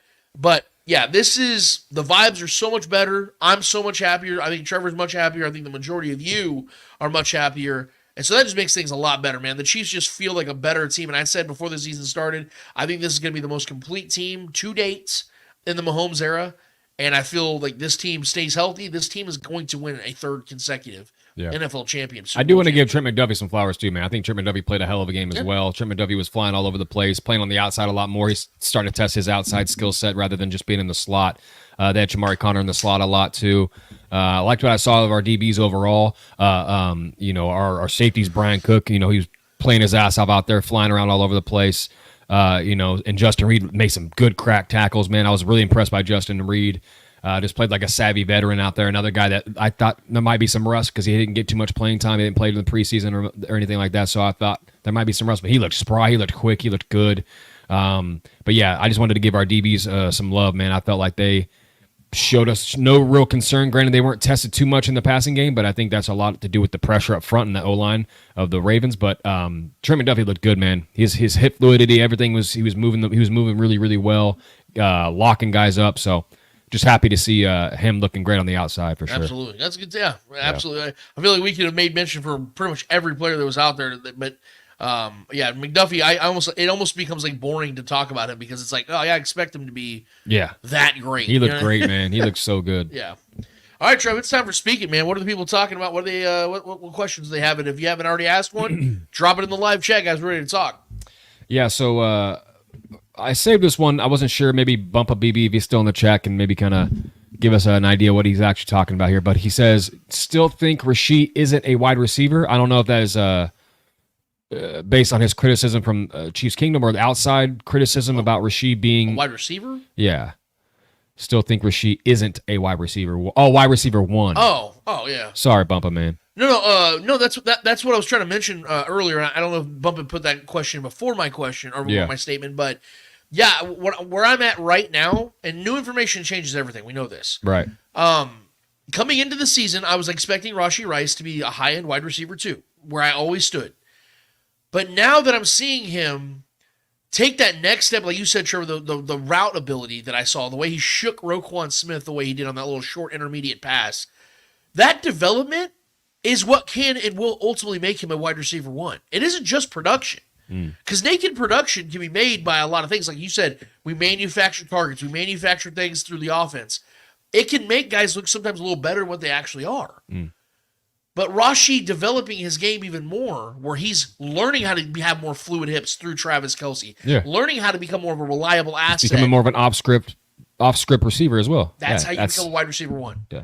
And remember I said this last year, I said the reason why I didn't think Rashee was ever going to be a wide receiver one is because of his route concepts. I didn't know if he was ever going to develop a tree. He's developing a tree. It might be blossoming still, it might be forming still, but there's a tree. A tree's developing. And if that tree continues to blossom into something, I'm not saying he has to become Devontae Adams, but if he can just become an average route runner, what are we talking about here? We're talking about a guy that is ultra talented with awesome hands now. His hands have gotten way better, my God. And he has a route tree? Dude, that's a 1,400-yard, 9-10 touchdown a season guy. Because he's just so damn good at catching the ball and running with it. Yeah. He's so damn good at it. So, yeah, sign me up, man. Do I think he's a wide receiver one at this point? I think he's quickly becoming one, yes. I think it's without question he's the wide receiver one of this offense. Yes. I don't think it's a question. I think he has legitimate upside to be a true wide receiver, a top 10, top 12 receiver in this league. I know that's high praise, but I think in this offense, I think with the way the work he is getting right now and what he can do after the catch, he's electric, man. He really is. And I think him learning the ropes from Travis Kelce, one of the best at, if not the best player in the league at knowing what to do when the play breaks down, knowing how to find that connection. If he can get that mind meld with Kelce or with Pat like Kelce has, bro, the ceiling is it's nowhere to be seen, right? Michael Jordan once said, the ceiling's through the roof. Yeah, the ceiling is the roof. Yeah. So, I'm I'm high. I was high on Rashee coming into this year, barring the suspension. I was tempering my expectations because of that, but it doesn't seem to be a problem this season.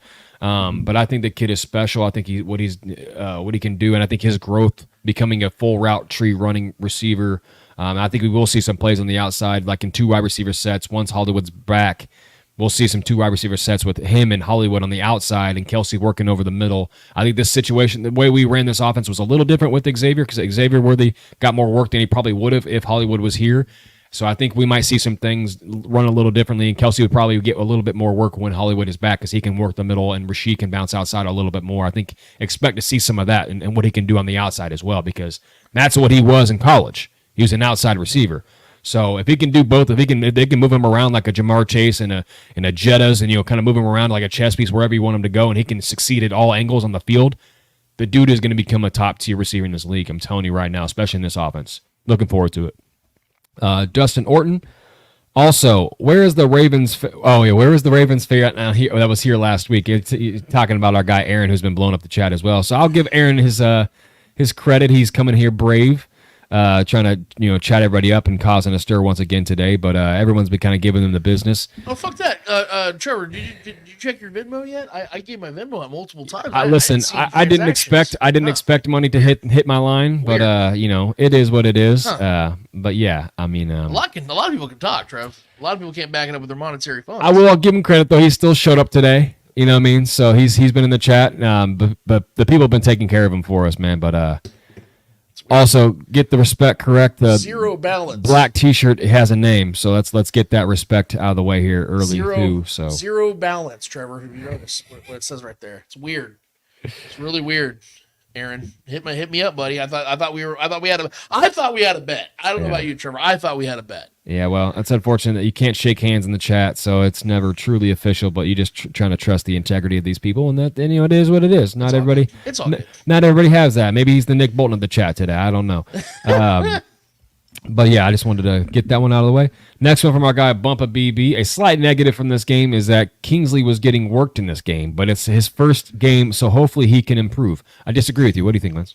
I don't think he was getting worked. I think that if he was a 5-year veteran, that would fall under the definition of getting worked, because I think that there's a higher standard on a guy. Context matters here, yeah. Yeah, I think he only gave up 2 pressures. He did give up a sack. Yeah. But Patrick did hold the ball for over 3 seconds in that play. As he does, yep. I'm not gonna kill Kingsley. And let's be real, that holding call was bullshit. Yeah, that holding call on Kingsley was absolute bullshit. That was the refs were having fun that night throwing the flags. It always seems to be the case, bro. In the first game of the season, they love to try to establish dominance. Make an example out of people. Yeah, they were throwing a ton of flags in this game. But yes, I think that given the fact this is his first game and this is going up against a top 10 defense in the league. I'm going to give Kingsley a solid B in this game. I don't think he was getting worked. Outside of a couple false starts from Juwan Taylor, which I'm still trying to figure out what is actually. I mean, he did have a couple obvious false starts and they did get called, but outside of that though, Juwan Taylor's name didn't get mentioned and he played great. Yeah. So let's kind of keep some. I think he's still trying to figure out his formation is a little strange, but he's got to get Pat's cadence down and get his timing down. And like I said, this is week 1, man. There's going to be some things, you got jitters and, rust you got to kind of shake off week 1. That's how it is for everybody. There's going to be, you watch come Sunday, there's going to be a lot of mistakes on every team. So Juwan Taylor getting those false starts was a letdown, but he played great the rest of the game. And I felt like Kingsley played incredible for the situation, and him kind of being thrown to the wolves, man. That's a tough defensive line, if not one of the best top 3 defensive lines he's going to face all year. Right. Going to get some dogs in that line. So I felt he held his own pretty damn well, and I'm impressed. And I'm excited to see how he grows from that. Next this wasn't a question, but I just wanted to give him a shout out because we didn't get to it earlier. Timmy Hassan. Hey guys, great to joining you again today. It's your fan from Nigeria. Super happy for the Chiefs win. Can't wait to see how great Mahomes will be this season. I missed him, man. He hasn't been in the chat in a while. It's good to have you back, brother. He's waiting for the start of the season, I guess. We definitely missed you, man. Yeah. Hopefully you'll stick around for the season, man, because we'd love to get your takes. Don't just check in with us, man. We'd love to hear your thoughts on what's going on with the team, what's going on in the league, man. We'd definitely love to have you stick around, bro. So appreciate you coming in, Timmy. Absolutely. Next one from Cell32 Alt on YouTube. This is a top 3 Chiefs channel to me right there. right there with RGR Football and Arrowhead Addict. It means a lot, man. Thank you Appreciate so you. much. Shout out Chiefs Concerns as well. Those guys are Chief Concerned, all chiefed up. those are the boys. Those are our all boys chiefed for up, sure. For sure, man. Anything on Starcade Media, I like to consider Arrowhead Allies an awesome show as well. We have great guests on there. Some of the best guests you're ever going to find on any show. But yes, we take a lot of pride here at the Spoken Podcast, man. This is what we love to do, and the fact that you guys want to be a part of it. I know I sound sappy all the time, but dude, we've been doing this for years now, and it started on a damn Facebook page that I started back in December of 2010. So the fact that we're still doing this and still having, meeting people in freaking Nigeria, meeting you guys all over the map, and dude, this is it. This is why we love it, because we all have a common bond, which is sports teams, athletes that we all like, and that we all bond. Otherwise, we wouldn't have known each other. We never would ever talk. So the fact that you have us in your top 3, we're hoping to be your top 1, but I ain't trying to get too greedy. If I can stay in your top 3, I'll definitely take that for sure. So thank you so much, man. Yeah, our guy G Pick says your whole crew is my favorite. Appreciate you, man. Thank you, brother. Much love. Our guy Shaggy Shane, I saved this one. Did you both feel like they don't need Travis Kelce as much, being the 3rd or 4th option? You know what? I'm going to let you answer that one first. Okay. Trevor. Yeah, I mean, listen, that is a luxury, first and foremost, to be even able to ask that question at this point, because of the drastic alternative that was last season, where Kelce had to save the day until Rashee Rice. Because, I mean, Travis Kelce was balling until Rashee Rice, then the team started double, triple teaming Kelce every week and just bumping him every play, checking him at the line, making it very difficult. And he struggled kind of the rest of the way until the postseason, obviously, went God mode. But Rashee came on. That kind of helped things a little bit offensively. Still struggled a lot throughout the year. But this just felt different, and I agree with you, Shane. I felt like Travis Kelce wasn't a necessity. And this offense was we left a lot on the field, obviously, but there was a lot of great opportunity and missed touchdown opportunities left on the field as well, and none of them were to Kelce, right? Which is crazy. He did have a drop, but other than that, Kelce showed up when he needed to on that 3rd and long. Obviously, that play broke down. There's this vintage pat to Kelce, just vintage plays there. But other than that, yeah, Rashee was eating. Xavier Worthy was efficient. Once Hollywood gets here, who knows how much more we're going to not have to depend on Kelce. And that's a great thing, especially for him, right? Not to have that weight. You got Noah Gray getting extended and looking good out there too.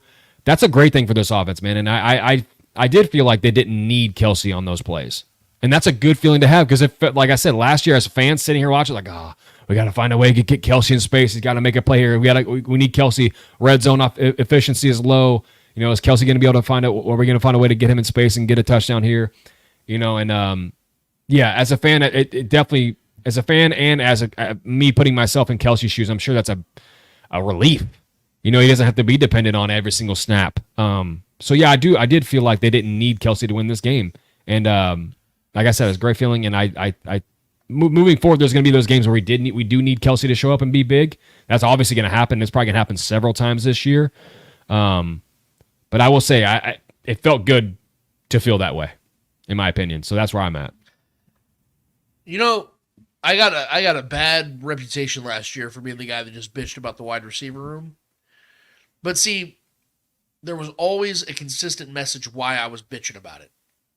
It was because of the fact, obviously, I wanted to see this team win back-to-back titles, and I didn't want to see Patrick Mahomes have to struggle and try to make this room better than what it actually was. And I knew from day one that room was ass, and it was 100% ass. Mm-hmm. But the biggest reason why is because I want this dynasty to last as long as possible. I want to see the careers of these great players on this roster be stretched out for as long as possible. Where I'm talking about them being in their prime years or at least close to it. And that year, 2023, was so goddamn taxing on Travis Kelce.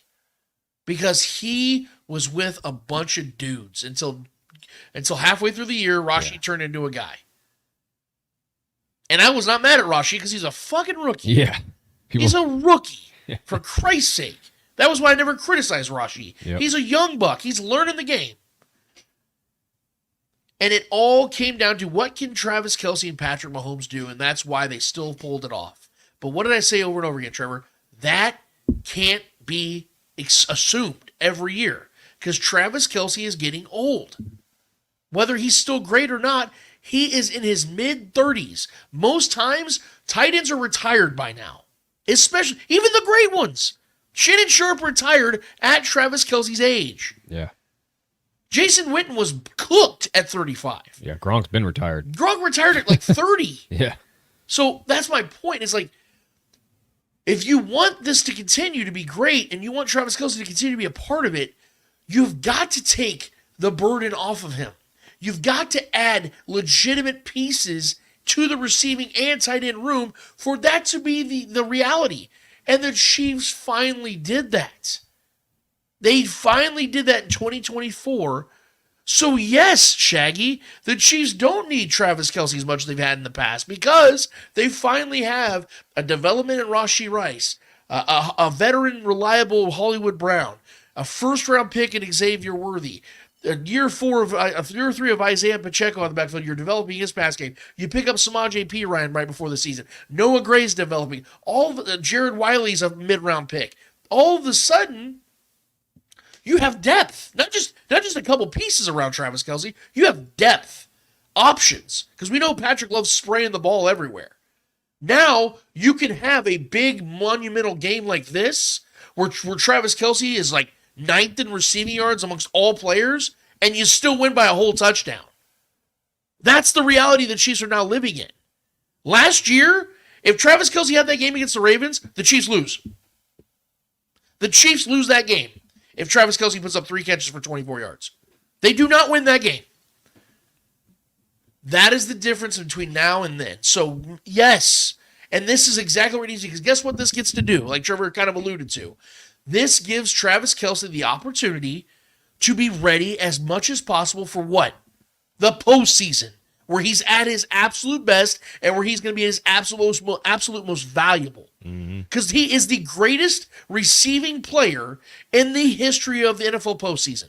It's not even debatable. Because let's not act like he couldn't put it on the Ravens, because we all know he could, because he just did it 6 months ago. Again, ask him about it. If he's rested and healthy, he's going to have another monster postseason. Because that is now what Travis has said it multiple times over the last couple of years. All I wait for during the regular season, when can we get to the postseason? Yep. That's his mindset now. His mindset is, let's go win chips. Let's go win titles. Legacy. He's playing for legacy at this point. Regular season now is all about let's just stay healthy and let's get through this thing and let's win games and let's get to the postseason. Yeah. That is where his mind is now, and as it should be, because he's so far into his career. So to answer this as long-winded as I possibly can, yeah, this is the best. This is the best it's been for a couple of years for Travis Kelce, because now it's not all on his back where he's going to have to get 158 targets and just do enough to manufacture points and hope that they're all healthy enough to get to the Super Bowl again. It's not fair on Travis Kelce's body at this point. At 28, 29, 34, 31 years old, sure. Throw him out there for 16, 17 games and give him 15 targets a week. He can handle that physically. Not at this point, man. He's got so much going on. Not only is he older, he's got a whole life going on outside of football he didn't have just a couple 12, 14 months ago. It's different now for this man. He's got other things going on. So, yes, the fact that they got to develop depth around him is what's going to make the difference between struggling offensively last season and being the number 1 offense in the league this year. Yeah, exactly. Also, I want to say, Aaron Butler in the chat, if you continue to call my brother Blackshirt, you're going to be banned from this chat. Get some fucking respect in you already. Just going to throw that out there. There's a name attached to this human being over here. We do this, you don't. Next one from Julia Gulia. Jalen Watson, cornerback 2. Jalen Watson, okay. So I like the fact that we now still have this question in place, and because I don't think it's a negative thing. I think it's because of the fact that we have Joshua Williams and Jalen Watson are contending at a similar level to where we don't really know who's the best. I like that situation. I think everybody's been looking at this corner. You and I talked about this earlier this week about how we were hearing like Nate Taylor and a couple other people talking about how the cornerback room concerns them. It doesn't concern me because last I checked, Trevor, these guys that are in this room right now, besides the rookies, like Najee Johnson, guys that have never played so far. Right. Who Najee Johnson even made a play. Yeah. Yeah. Here's the thing. Aren't these the guys who are like 7-0 in the postseason and helped the Chiefs win multiple Super Bowls? Like these guys are Jalen Watson, Josh Williams, Jalen Watson, they've been there and done it. And they made plays. It's not like they were like, tagging along. I'll never forget the Jalen Watson pick 6 against Herbert. That was one of his best play of his career. Or what about, everybody talks about how Joe Burrow's got Patrick's number. Who hit their pants against 2 rookie cornerbacks in the AFC Championship 2 years ago? Oh, that'd be Joe Burrow. And who are those 2 guys that picked him off? Joshua Williams and Jalen Watson. I'm not saying these guys are lockdown dudes, right? But not every team has that. But you know what the Chiefs do have? Trent McDuffie, like you said. So if you have one lockdown dude, that takes care of that problem right there. And then you have two other guys that just do their job. And what did I say over and over again, Trevor? Everyone's focused on losing L'Jarius Sneed. I'm talking about gaining Shamari Connor. Right. I think Shamari Connor is going to take that pressure off both those guys, and they can just play their roles. Yeah. So while we sit here and talk about number 2 corner, I'm talking about I just like the depth. Because when it comes to wide receiver, bring that back up. I don't really care who wide receiver 2 is. I look at the depth. Whether it's Hollywood Brown or Xavier Worthy or whoever it is, depth. I don't care who the wide receiver 2 is. So not to dismiss your question, it's a legitimate question. My point, though, is the Chiefs are better at corner than people realize. I think better than a lot of people realize. And it's going to continue to show as the season progresses when you see often teams that can throw the ball really well tend to struggle a little bit because of the fact these guys are so galvanized. Trevor, I was the one a couple of years ago, remember against the Bills when they had Joshua Williams lined up one-on-one against Steph Diggs, and Steph Diggs burned him for that touchdown. The Bills won that game in Kansas City 24-20. I went on Chief Concerns with Jason Dunn and Marcus Dash, and I was pounding the table angry. I was like, why would Spags put this rookie corner who's a late-round pick on Steph Diggs? What the fuck? I'm mad. And Jason, dude, he put me in my place. He's like, brother, you're wrong. He goes, it looked bad right there. He goes, but you have to understand what Spags just did for that young corner. Reverend Dunn had a check here. Oh, dude. You go back and watch that video. I'll send it to you. Need the piano in the background. He's like, brother, usually Jason Dunn, dude, usually JD and I see things eye to eye. Yeah. But he's like, brother, you're wrong. He goes, I understand right now it looks like it cost the Chiefs. He goes, they're going to use that to galvanize him for the postseason. And what happened, dude? That same year, Joshua Williams picked off Joe Burrow in the postseason. Joshua Williams was taking on T. Higgins, taking on Jamar Chase, and they made the Bengals struggle offensively. So, although it isn't fun sometimes to see it in the micro and during the regular season of what's going on, Spags has a plan. And this, I'm speaking to myself because I get mad at Spags all the time. The scheme that'll make you cream, baby. That's what he does. That's exactly it. Yeah. He won't show his cards sometimes against some of these teams that they think they're going to see again in the postseason. Yeah. And then all of a sudden it's like, wait, this ain't the same defense. Who is this? What is going on? Because Spags takes things and flips it on its head. And Joshua Williams gained confidence. Where am I going? Where am I going? Yeah, because a lot of times in other schemes, a cornerback like that would turn into Phillip Gaines. That once his confidence is shot, he's done. He's broken. Yeah. But Spags builds on it. And that's why it isn't the player necessarily, Trevor, that I look towards, because we got to give credit to the players. Of course. But it's always the Spags system that's going to put these guys in the best place. That's why L'Jarius Sneed had his best years in Kansas City. No matter what he does in Tennessee or wherever else he goes for the rest of his career, his best years will always be here in Kansas City. Same with Trent McDuffie, same with Chris Jones, same with any of these guys. They could have played anywhere else, and they will never have a better career than what they have in Spags. By the way, we have all cheaped up in the chat saying, let's go, bros. The corner panic is unwarranted. 100. Thank for sure, you. Bro. And I want to say this, too. Thanks for watching, brother. Yeah, appreciate you guys, man. And I want to say this, too. I think, and this goes back to Spags' days in New York when he was, the Giants DC over there. During those great years and that great run he had, it all starts up front, right? He's incredible. We talk about him being so great at the scheme of his DBs. That is true, but it also is him being even better at scheming pressure on quarterbacks Goddamn right. to make his DBs look that much Goddamn better. right. And him having a Chris Jones, him having a Justin Tuck, him having a Michael Strahan, all these guys that he knows that will do the job, the dirty work he needs to make his DBs, put his DBs in better position. Not only does he have Chris Jones, he has a Trent McDuffie. Right. So he just needs to figure out getting pressure and having Trent lock down whoever he needs to lock down and figuring out the rest. Right. This is what he does. You give him great players, man. He's gonna make the best potion and scheme you can ever put together. And this is why he is the best DC in the game. This right is now. why we always say that this defense is built around Chris Jones, no one else. Yeah. That's why they've only paid Chris Jones. There's no coincidence here. Yes, Drew Trinkle got a nice little extension, but that's not like humongous, groundbreaking money that's going to strap their cap. That's a very team-friendly deal that Drew Trinkle chose to stay in Kansas City for. Right. Chris Jones is the only one that's making monumental money on this defense. There's a reason why. Because like you said, Trevor, this defense is built around getting after the quarterback, and that makes the job for the corners that much easier. L'Jarius Sneed does not have the season he has last season if Chris Jones isn't great. If he wasn't there. Let's say Chris Jones doesn't play last season. You think L'Jarius Sneed plays that well? L'Jarius Sneed don't get There's not a he don't chance in hell. get he don't get paid either. There's not a chance in hell that L'Jarius Sneed plays that well because we also know L'Jarius was dealing with a knee injury all last year. And which honestly though, like we can make that sound like a negative thing, but Jesus Christ, it's super impressive him dealing with those knee injuries and playing the way he did and locking Tyreek's ass down in the postseason. It's not a knock on anybody or overpraise anybody. It's talking about the facts of reality. Yeah. Again, it's the system that Spags puts in place. Yeah. That it all works in unison, where everyone just plays their part. That's why I talk about the right 53. The Chiefs don't have a plethora of stars on the defense. They don't. But you know who else didn't in their dynasty? The Patriots. Yeah. They had like a couple star players and then a bunch of dudes that just played right. No doubt. Our guy Brad Sincox in the chat. Chiefs haven't overpaid for a corner in years. Pay the D-line and you won't need to overpay for a corner. # policy. Brad, and by the way, right on the money. Shout out to Brad Chief. He was here in Kansas City. I wish we could have seen him. But Britt was here with Shaggy. He was here with Clay Windler from Red Tribe. Hell yeah, man. He got to hang out, got to go to Joe's, got to go to the game, obviously. Got to experience the life of Kansas City. Welcome back home, brother. As I like to say, I know that you're on the other side of the pond, but you're one of us, dude. We love you. Thank you for being here with us today, dude. We got to get you back on the show, dude. I know the time change is weird, but one of these days we got to get you back on the show. We got a lot of weeks ahead of us. And we're going to have a scotch together one of these days. We're going to have a whiskey together. It's going to be a good time, brother. And we got all chiefed up in the house. We got Britt Chief. We got all of our people and normal folks in here. It's good times. We got Aaron Butler getting body in the chat. And it's a good time. Yeah.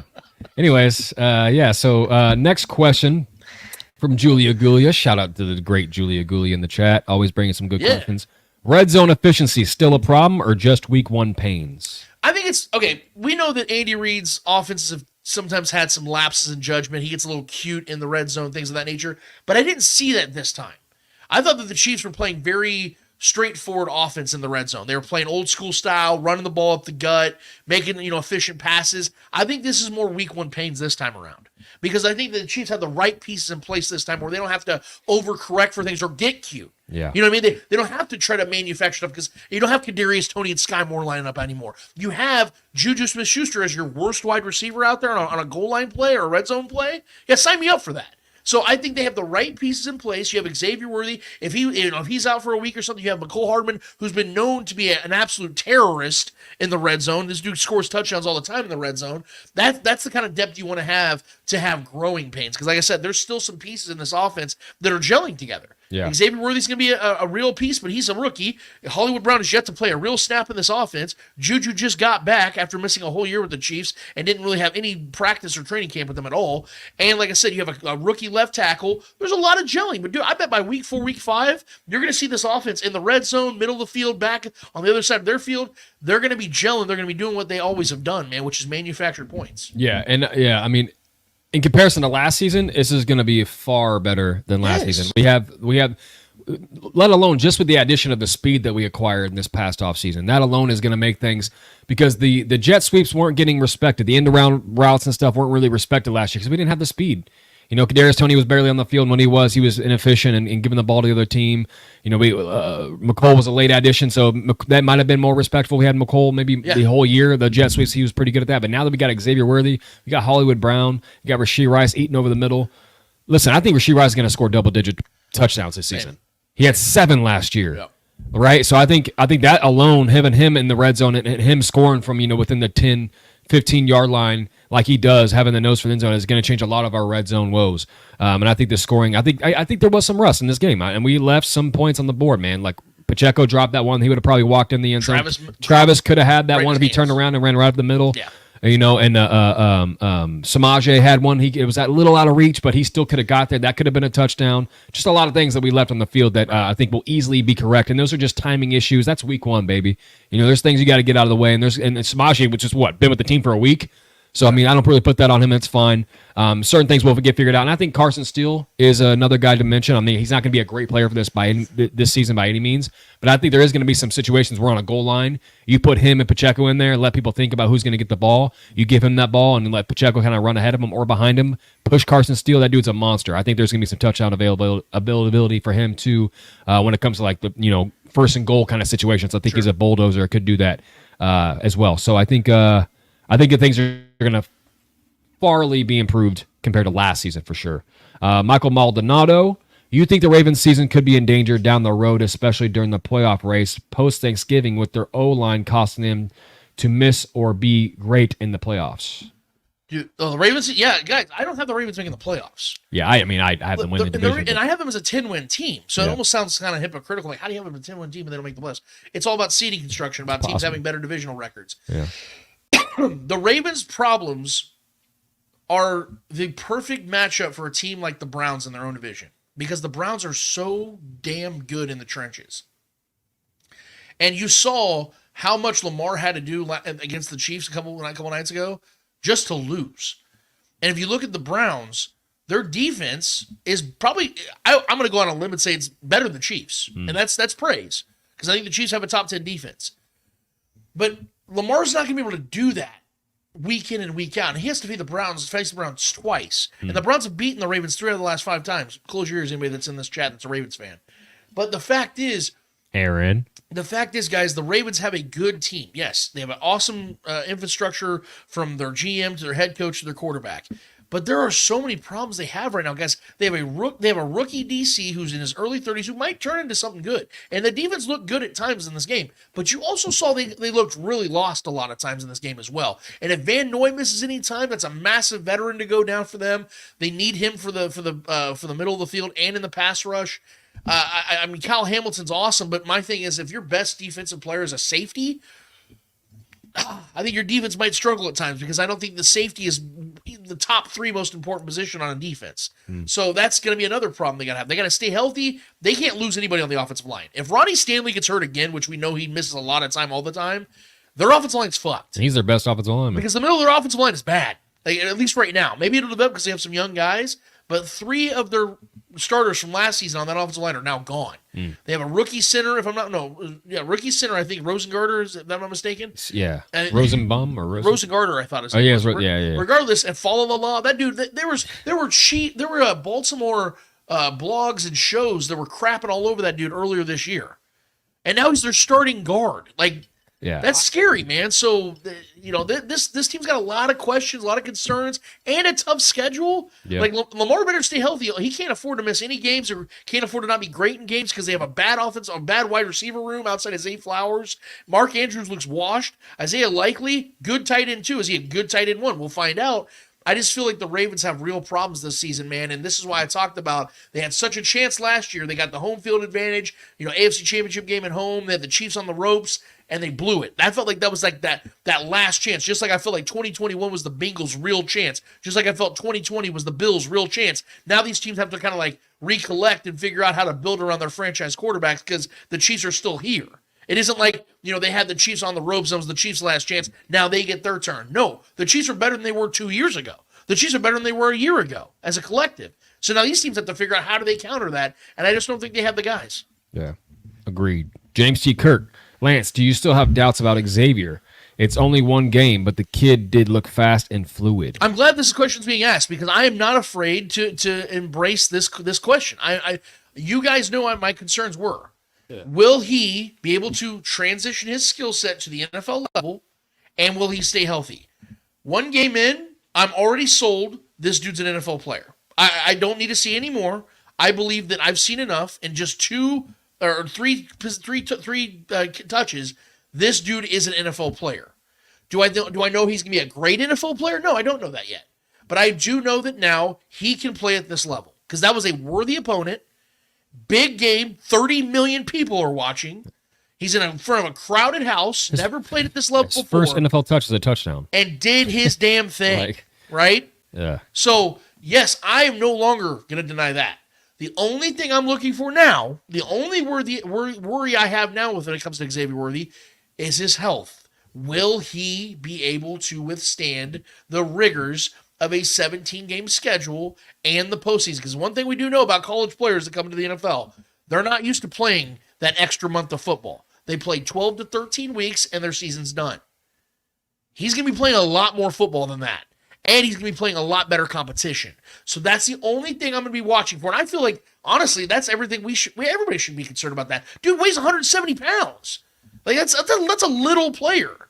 So I hope he doesn't get hit hard, because these safeties and these corners are going to be looking to blow that dude up if they get their hands on him. So hopefully Andy Reid, Patrick Mahomes set him up to where they're not setting him up for going down the middle of the field, getting killed. Hopefully he does fade routes, little scoop stuff, gimmicky stuff, jet sweep, stuff like that, and keep him out of getting hit by linebackers and big offensive linemen, because those guys are going to, once they get their hands on him, they're going to try to lay on top of that dude and get that dude hurt. That's just how it goes. Yeah, I mean, for me, with Xavier, I think he's a star in the making in this offense as far as what he can do efficiency-wise. I'm with that. And his health, I think his health has never really been a concern in his entire football career. He didn't miss any college games. Well, did he break his hand? He's had some issues before. That's more of a freak thing. But he never missed a college game. He was, I think he played all 17 games. Right, but I'm saying that he's going to be playing a lot more football now than he did in his college. I don't think so. I actually think he's going to be less of a focal point than when he was in Texas, because I think he was more games. Yeah. But I'm saying as far as like his utilization, he's not going to be dependent on as much in this offense nearly as he was in college, because I think, especially when Hollywood gets back, I think he's going to be played sparsely, right? I think he's going to be playing more, in those specialized gadgety plays, which I think he's obviously showed. His first touch, he did it. He took it to the house. So I think that especially is going to be more so. He's not going to play 70+ snaps. Sure. Or 70% of the snaps like he did the last game when Hollywood gets back. So I think his health is not really much of a concern. I know he's a smaller guy, but we see guys in this league that stick around at similar sizes. So Devonta Smith comes to my mind. With the Eagles, guys like that are really skinny guys, but they're high upside players. I think that's what's good. I was watching Jaden Reed last night. Like, man, I hope that's what Xavier Worthy becomes, because Jaden Reed's not that much bigger than Xavier Worthy. They're both guys that are great at finding the end zone too. Jaden Reed's a freak, man. They're similar usage to what they can be. That's what I'd like to see him become. That would be awesome. Mac 10. Do you guys see Lamar as Peyton Manning, where Peyton had the 2 MVPs, but the criticism was he can't beat Brady, and before he finally beat Brady in the playoffs, Manning was 2-6 against Brady?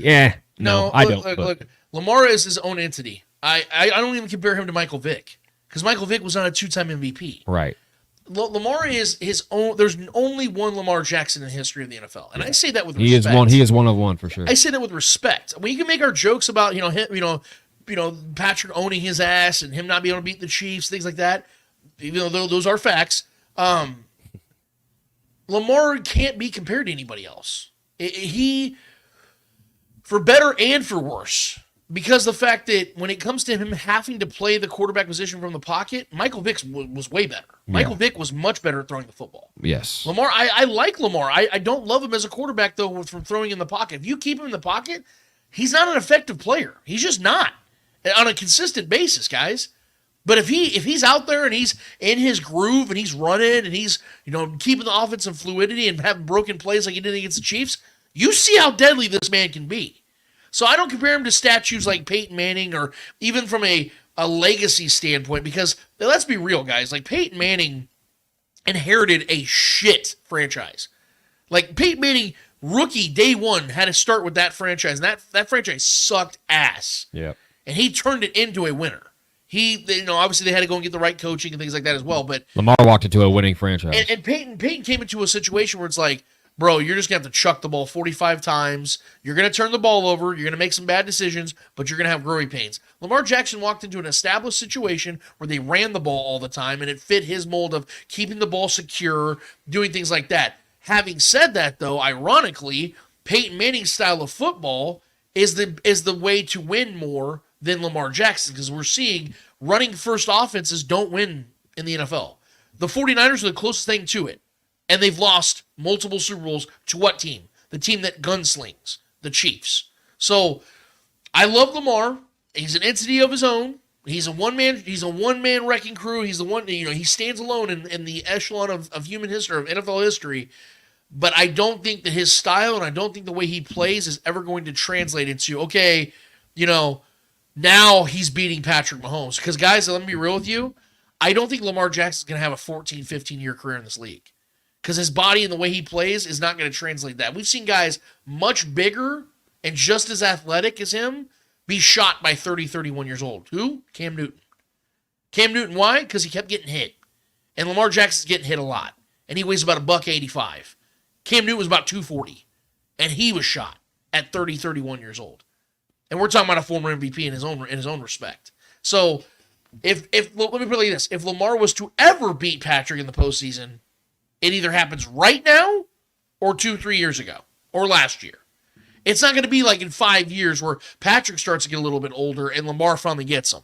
That's not going to happen, Because while Patrick's game gracefully ages, that's not going to be the case for Lamar. Lamar has to win right now while he's 27, 28 years old.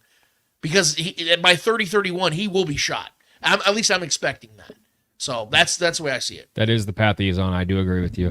Julia Gulia, thoughts on Noah stepping up, and do you think Wiley is going to contribute? No, Noah, we gave him his flowers because I think Noah Gray is a legitimate veteran in this offense that I think once gets his opportunities, a guy that catches 75% of the passes he's thrown, he will continue to do that. I think the Chiefs now trust him more than ever now that they've given this extension. I think they feel more comfortable adding him more to the offense, and I think that, like I said, there's just more of a trust there. Jared Wiley is a matter of when, not if, in my eyes. I have a lot of confidence in his talent and his ability. A lot of similarities to Travis Kelce's skill set. Not saying he'll ever become Travis Kelce, because more than likely he never will. But I do believe that Jared Wiley is one of those guys that are going to be acclimating and getting him familiar with the offense as the season goes on. Yeah. He probably won't have big numbers. He'll probably have like 120 yards, 1 touchdown for the season. But you're going to see him develop into something. He's going to slowly develop. And to that point, Trevor, even if their intentions were to get him, the ball and targets, there's a lot of mouths to feed in this offense. Let's be real, man. There's like 6, 7 dudes that are ahead of Jared Wiley right now. So even if they were like, hey, we want to get Wiley going, it's going to be a tough task because, like I said, Patrick's got a lot of dudes to throw the ball to. Yeah. So it's like a kind of like a pick your poison thing. But I do expect there's going to be a couple times this season where like, oh, what a fucking catch. That dude's good. He'll like snag one down the middle or something, wrap it in and get hit, take the hit and get up and do like a first down march, or something. And he's like, oh, that's the guy we've been waiting to see, like week 6, week 7, something like that. Yeah. But yeah, there's 2 tight ends ahead of him right now that are established veterans, and it's just going to be really hard for him to get targets. Yeah, that goes right in line with I just want to attack both these questions because they're in the same vein. Our guy Micah Hayes also. What's going on with the rookie tight end Wiley? Since the pads came on at camp, he dropped it to tight end 2 and rarely has made plays. I wanted us to draft the Colorado State tight end. Well, I just think we need to be a little bit, guys. This is coming from a guy. Trevor, Jared Wiley wasn't even on my board. You guys know how long it took Kelce to become something in this offense? Remember we had our draft day thing? I didn't have Jared Wiley in my top 5 tight ends. Yeah. But ever since they drafted him, I started to research. I'm like, oh my God, this dude's legit. So yeah, I get where you're coming from. I wanted to draft this guy. I wanted Cade Stover out of Ohio State. Yeah. There was a couple other guys I'd rather have. But the Chiefs clearly like this dude, and I'm going to give them the benefit of the doubt in this, but we need to be patient with him. We need to give him time.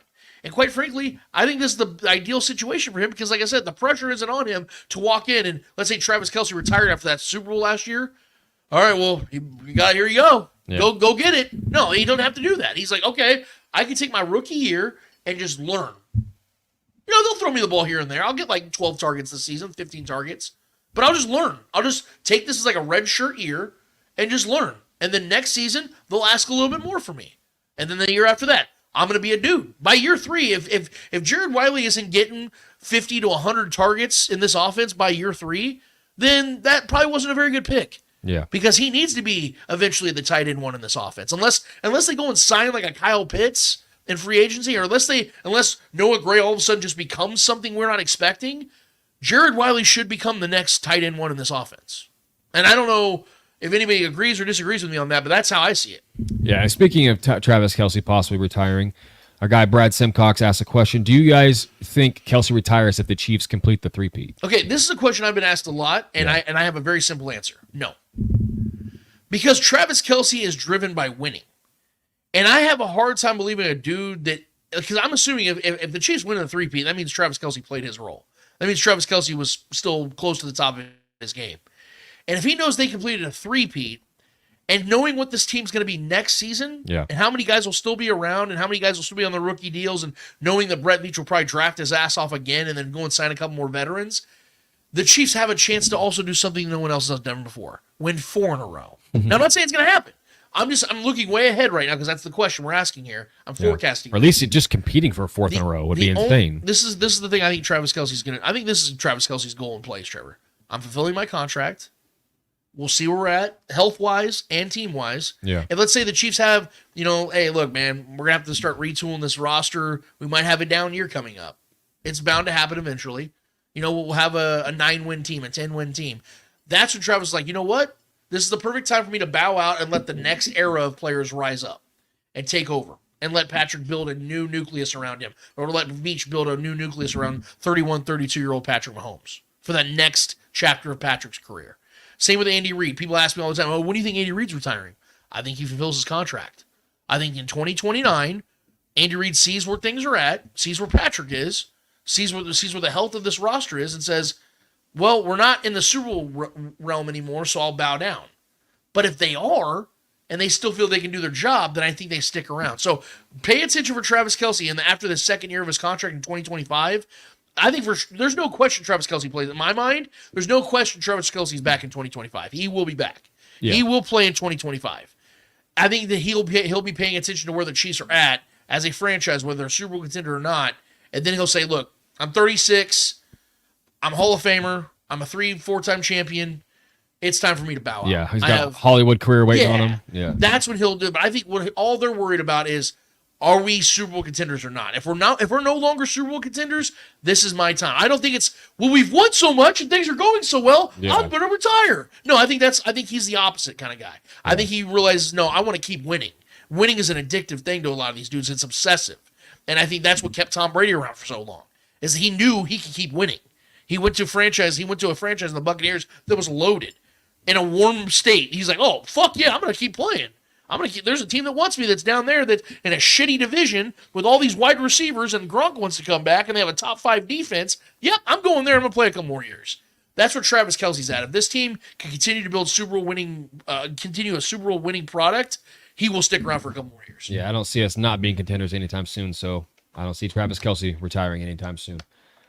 Next question from Mac10 on YouTube. Do you agree with Nick Wright's statement that when they play Allen, Burrow, Herbert, and potentially Stroud, they fear them, and with Lamar, there is no fear? What hurts Lamar is played well and lost?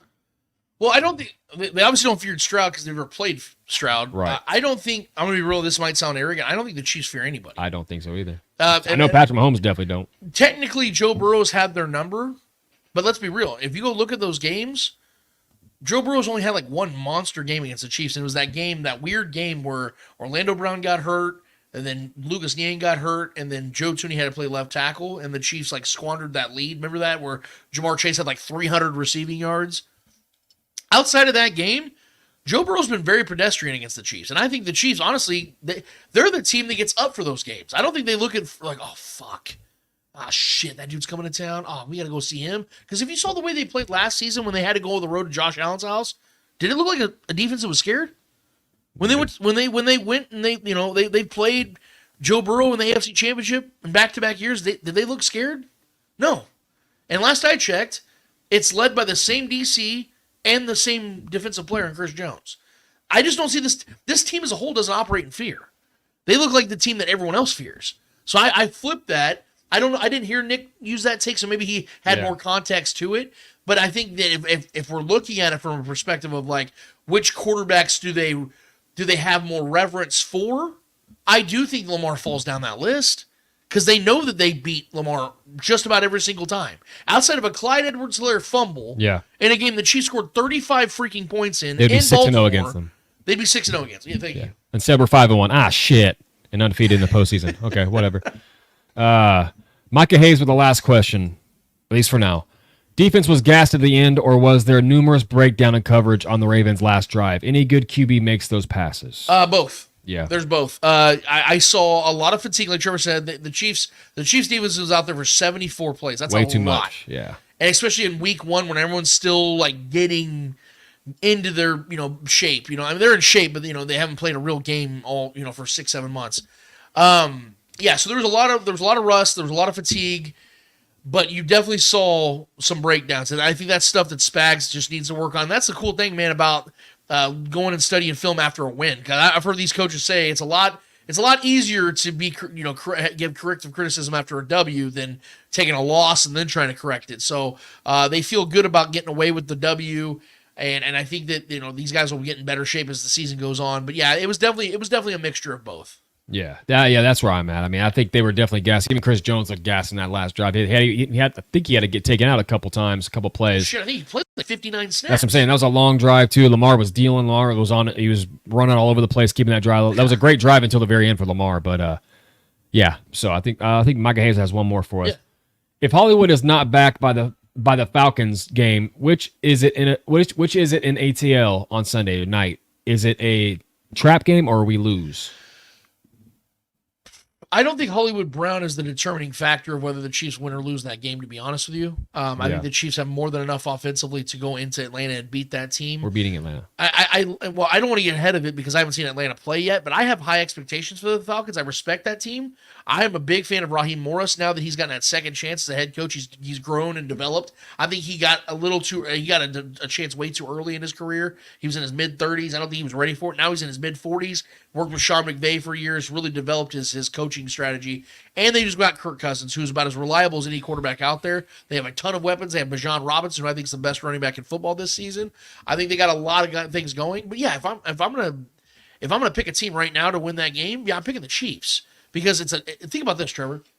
We just saw the speed on full display on grass for the Chiefs.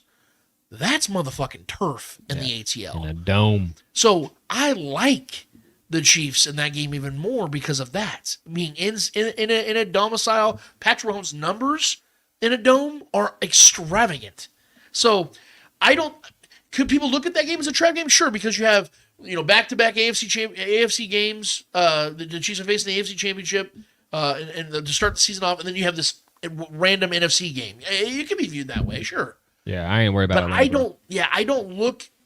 Maybe it's because I give the Chiefs too much credit sometimes, but I mean, when it's earned. I don't think they have a lot of trap games, if that makes sense. Like, I think there are games where they have a clunker, but it never looks like the Chiefs came in ill-prepared. It looks like they made a bad decision here or there, like a horrible turnover, a fumble recovery, something didn't go their way. It never looks like, oh, God, dude, did Andy Reid game plan for this one? That to me is a trap game. It looks like they just kind of overlooked their opponent. Because the definition of a trap game is a team that you suspect your team is overlooking. Right. And they get caught off guard and they somehow fall to that team. Like the Raiders game Christmas Eve last year. Right. Or Christmas Day.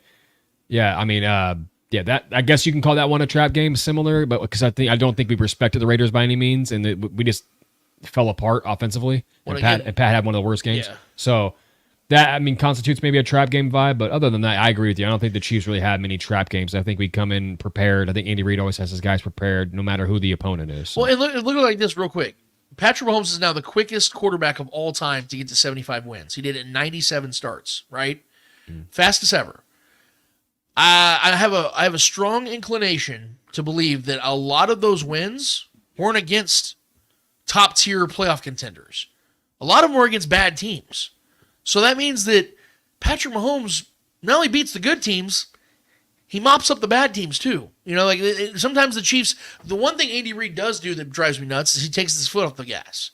Like when they're up, 20 to 7 against a team, they just they get methodical and just kind of run the ball or play the vanilla style offense. Motherfucker, blow that team out. Yeah. Go up 34-10. Yeah. We don't do that enough. And then go put Patrick Mahomes in a visor.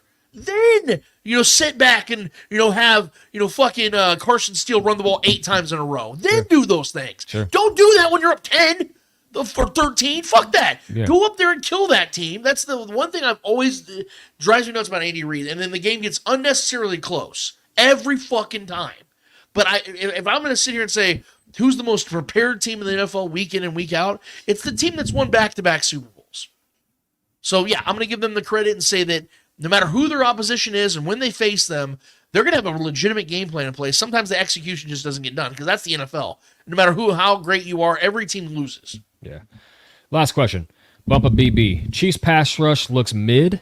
Karlaftis is an effort guy, and FAU looks like a bust. Can't wait till Minahu is back. Well, if you think that was mid, then I'll take mid every week. Because they were in the backfield all – and hold on. There was an unsung hero that we didn't even talk about, and I feel super guilty right now that we didn't talk about him. Turk Wharton was a monster in this game, too. Go watch the film, Trevor. Number 98 is blowing through the middle of that offensive line 5-6 times. I was watching Charles Goldman, our guy from CHIEFS, formerly from CHIEFS. He posted multiple videos of Turk Wharton blowing through that middle of the offensive line. How often do you see Turk Wharton doing that? That's my point, is that the defense was getting after Lamar. Lamar never looked comfortable back there. He had no time. How many times did you see Lamar just Dude, that's why they had to check it down to the flat. They were checking down the flat where he was running the whole game. Yeah, it wasn't happening. He was getting pressured constantly. Yeah. Sometimes it was blitz packages. Sometimes just fucking 4 dudes if coming that at was him. any other quarterback back there, if that was Kirk Cousins, we're playing Atlanta, and he has this offensive line, we have 12 sacks. If you copy and paste that performance from the defensive line against Joe Kirk Cousins, Burrow, yeah. the Chiefs have 4 sacks. Yeah, bro. The Chiefs have 4 sacks. Easily. And probably a couple strip sacks. There were probably a couple strip sacks because they were pulling at Lamar's jersey. They were pressuring him to go in and out of the pocket. Leo Chenal was back there. Like, linebackers were back there. Like, yeah. I'm not trying to shit on your question or what you're saying, but I do think Karlaftis should have won. I do think Karlaftis should have won more, but he didn't look that wasn't his best game. But this defensive line is going to be really good, especially. And I agree with you. When Omenihu gets back, this is going to be fun. I think this defensive line is far from mid, in my opinion, Mr. Bumpa BB. But thank you for your input, sir. Good question though. But yeah, that is it for the questions, man. Also, I just want to say that Aaron Butler did make a prediction here. I'm going to put it on the screen. So mark it down, everybody in the chat. Lamar wins Super Bowl in February 2025. So there's a Super Bowl prediction there in the chat. Just wanted to put that out there and mark it down and carve that in stone for the chat to remember that one to revisit, because that'll be fun to revisit that one. So thank you, Aaron Butler, for your input, sir. Appreciate you, buddy. See how I called you by your first name? Yeah. That's how it works. You talk to men like men. Yeah. Awesome chat, guys. Awesome questions. You guys are killing it, man. This is already by far our best season. From a football perspective, because during the off season we have to kind of garner up information, and some of you guys are busy doing other things. This has already been our best season by far. You guys are all live in the chat. So many viewers. We got like I said, some of our fellow content creators in here. Our boy Britt Chief, love you, brother. Yeah. From across the pond.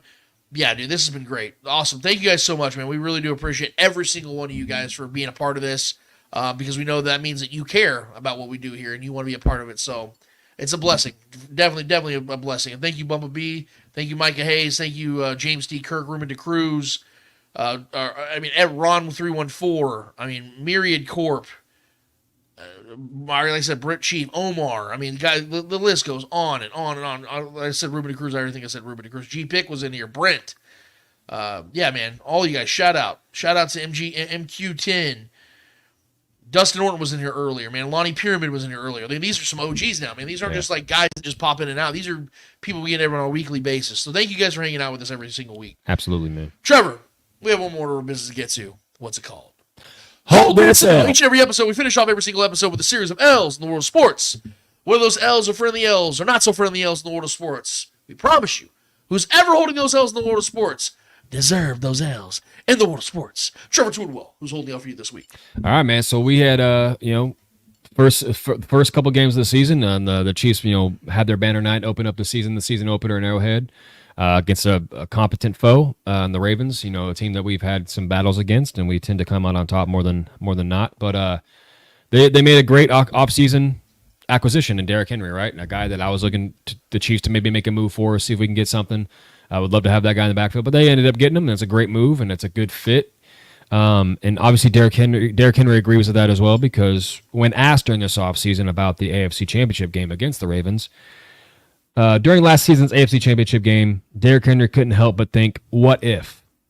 Hell yeah, Henry said this week when asked if he wondered what might have happened if the Baltimore Ravens had succeeded in their bid to obtain him from the Tennessee Titans at last season's NFL trade deadline.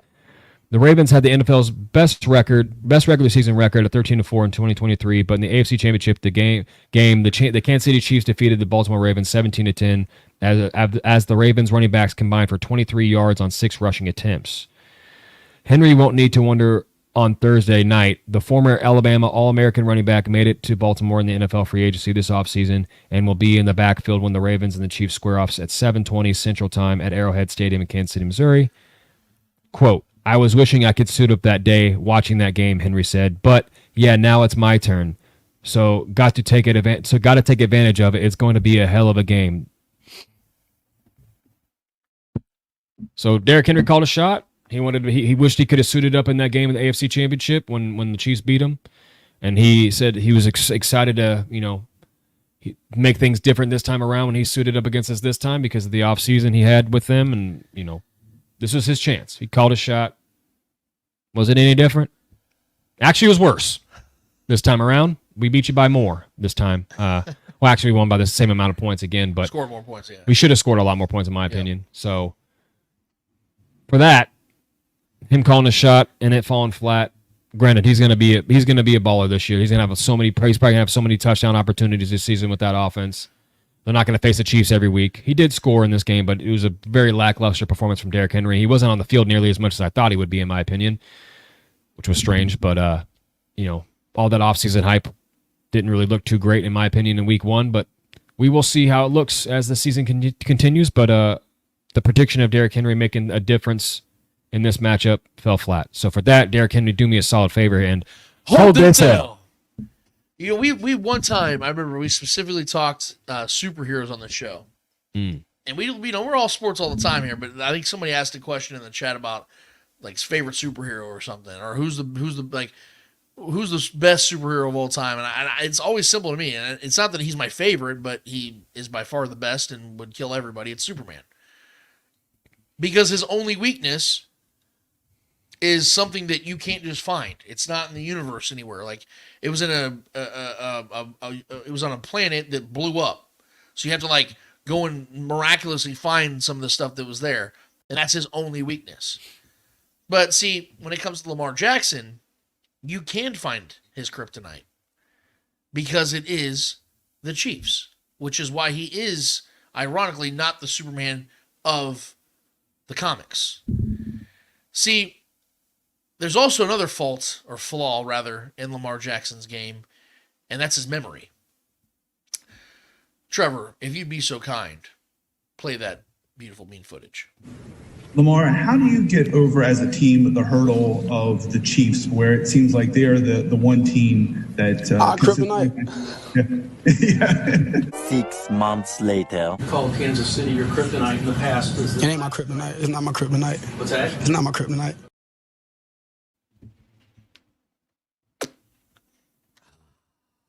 Least we forget, Lamar.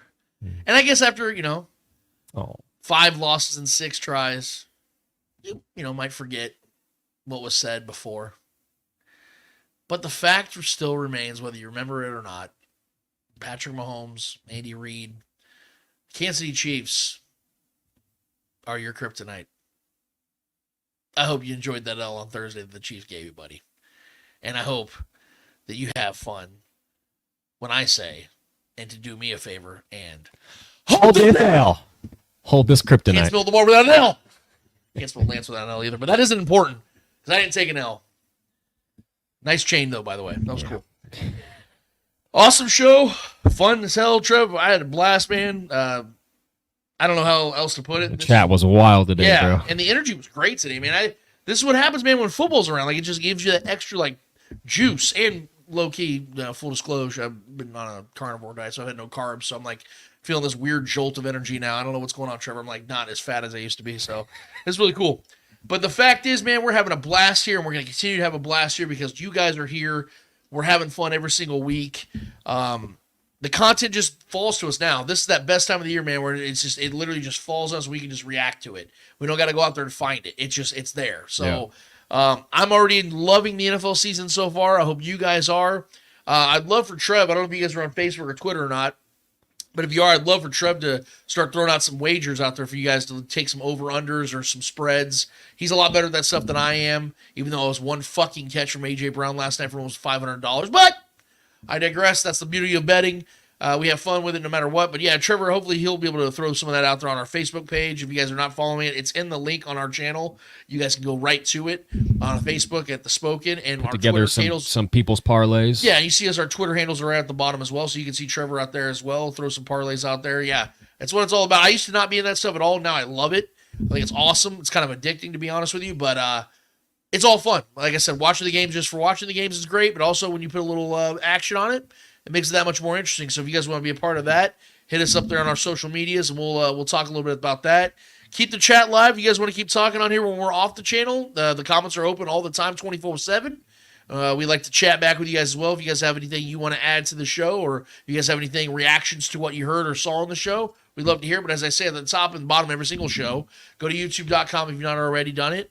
go hit up the Spoken Podcast, please, if you guys would. Subscribe, notify, share, like, all that stuff. We very much appreciate all those buttons when they get pushed. But more than anything, guys, get in the chat with us. Communicate with us. Be a part of the community. We very much appreciate it. Trevor and I, we can carry this conversation and have a blast with ourselves, but it's a lot more fun when you have a group of friends. Let's be real, man. Like, that's what we like having people over, because you have a group of personalities, a group of people to bring stuff to the table that just makes it that much sweeter, that much better, and quite frankly, that much more fun, man. So join us every Saturday, guys, at 11 a.m. Central Standard Time. You know where you will find us, and it'll be right here on YouTube. So for that, for Trevor Twidwell, for the great Clay Wendler that puts us together on the back end of things, I'm Lance Twidwell. Episode 282 of the Spoken Podcast is done, finished, and finito. And until we're back here 1 week time to tell you guys what we're expecting to see in this Chiefs-Bengals breakdown, this big game at Arrowhead, we out of this bitch. Later.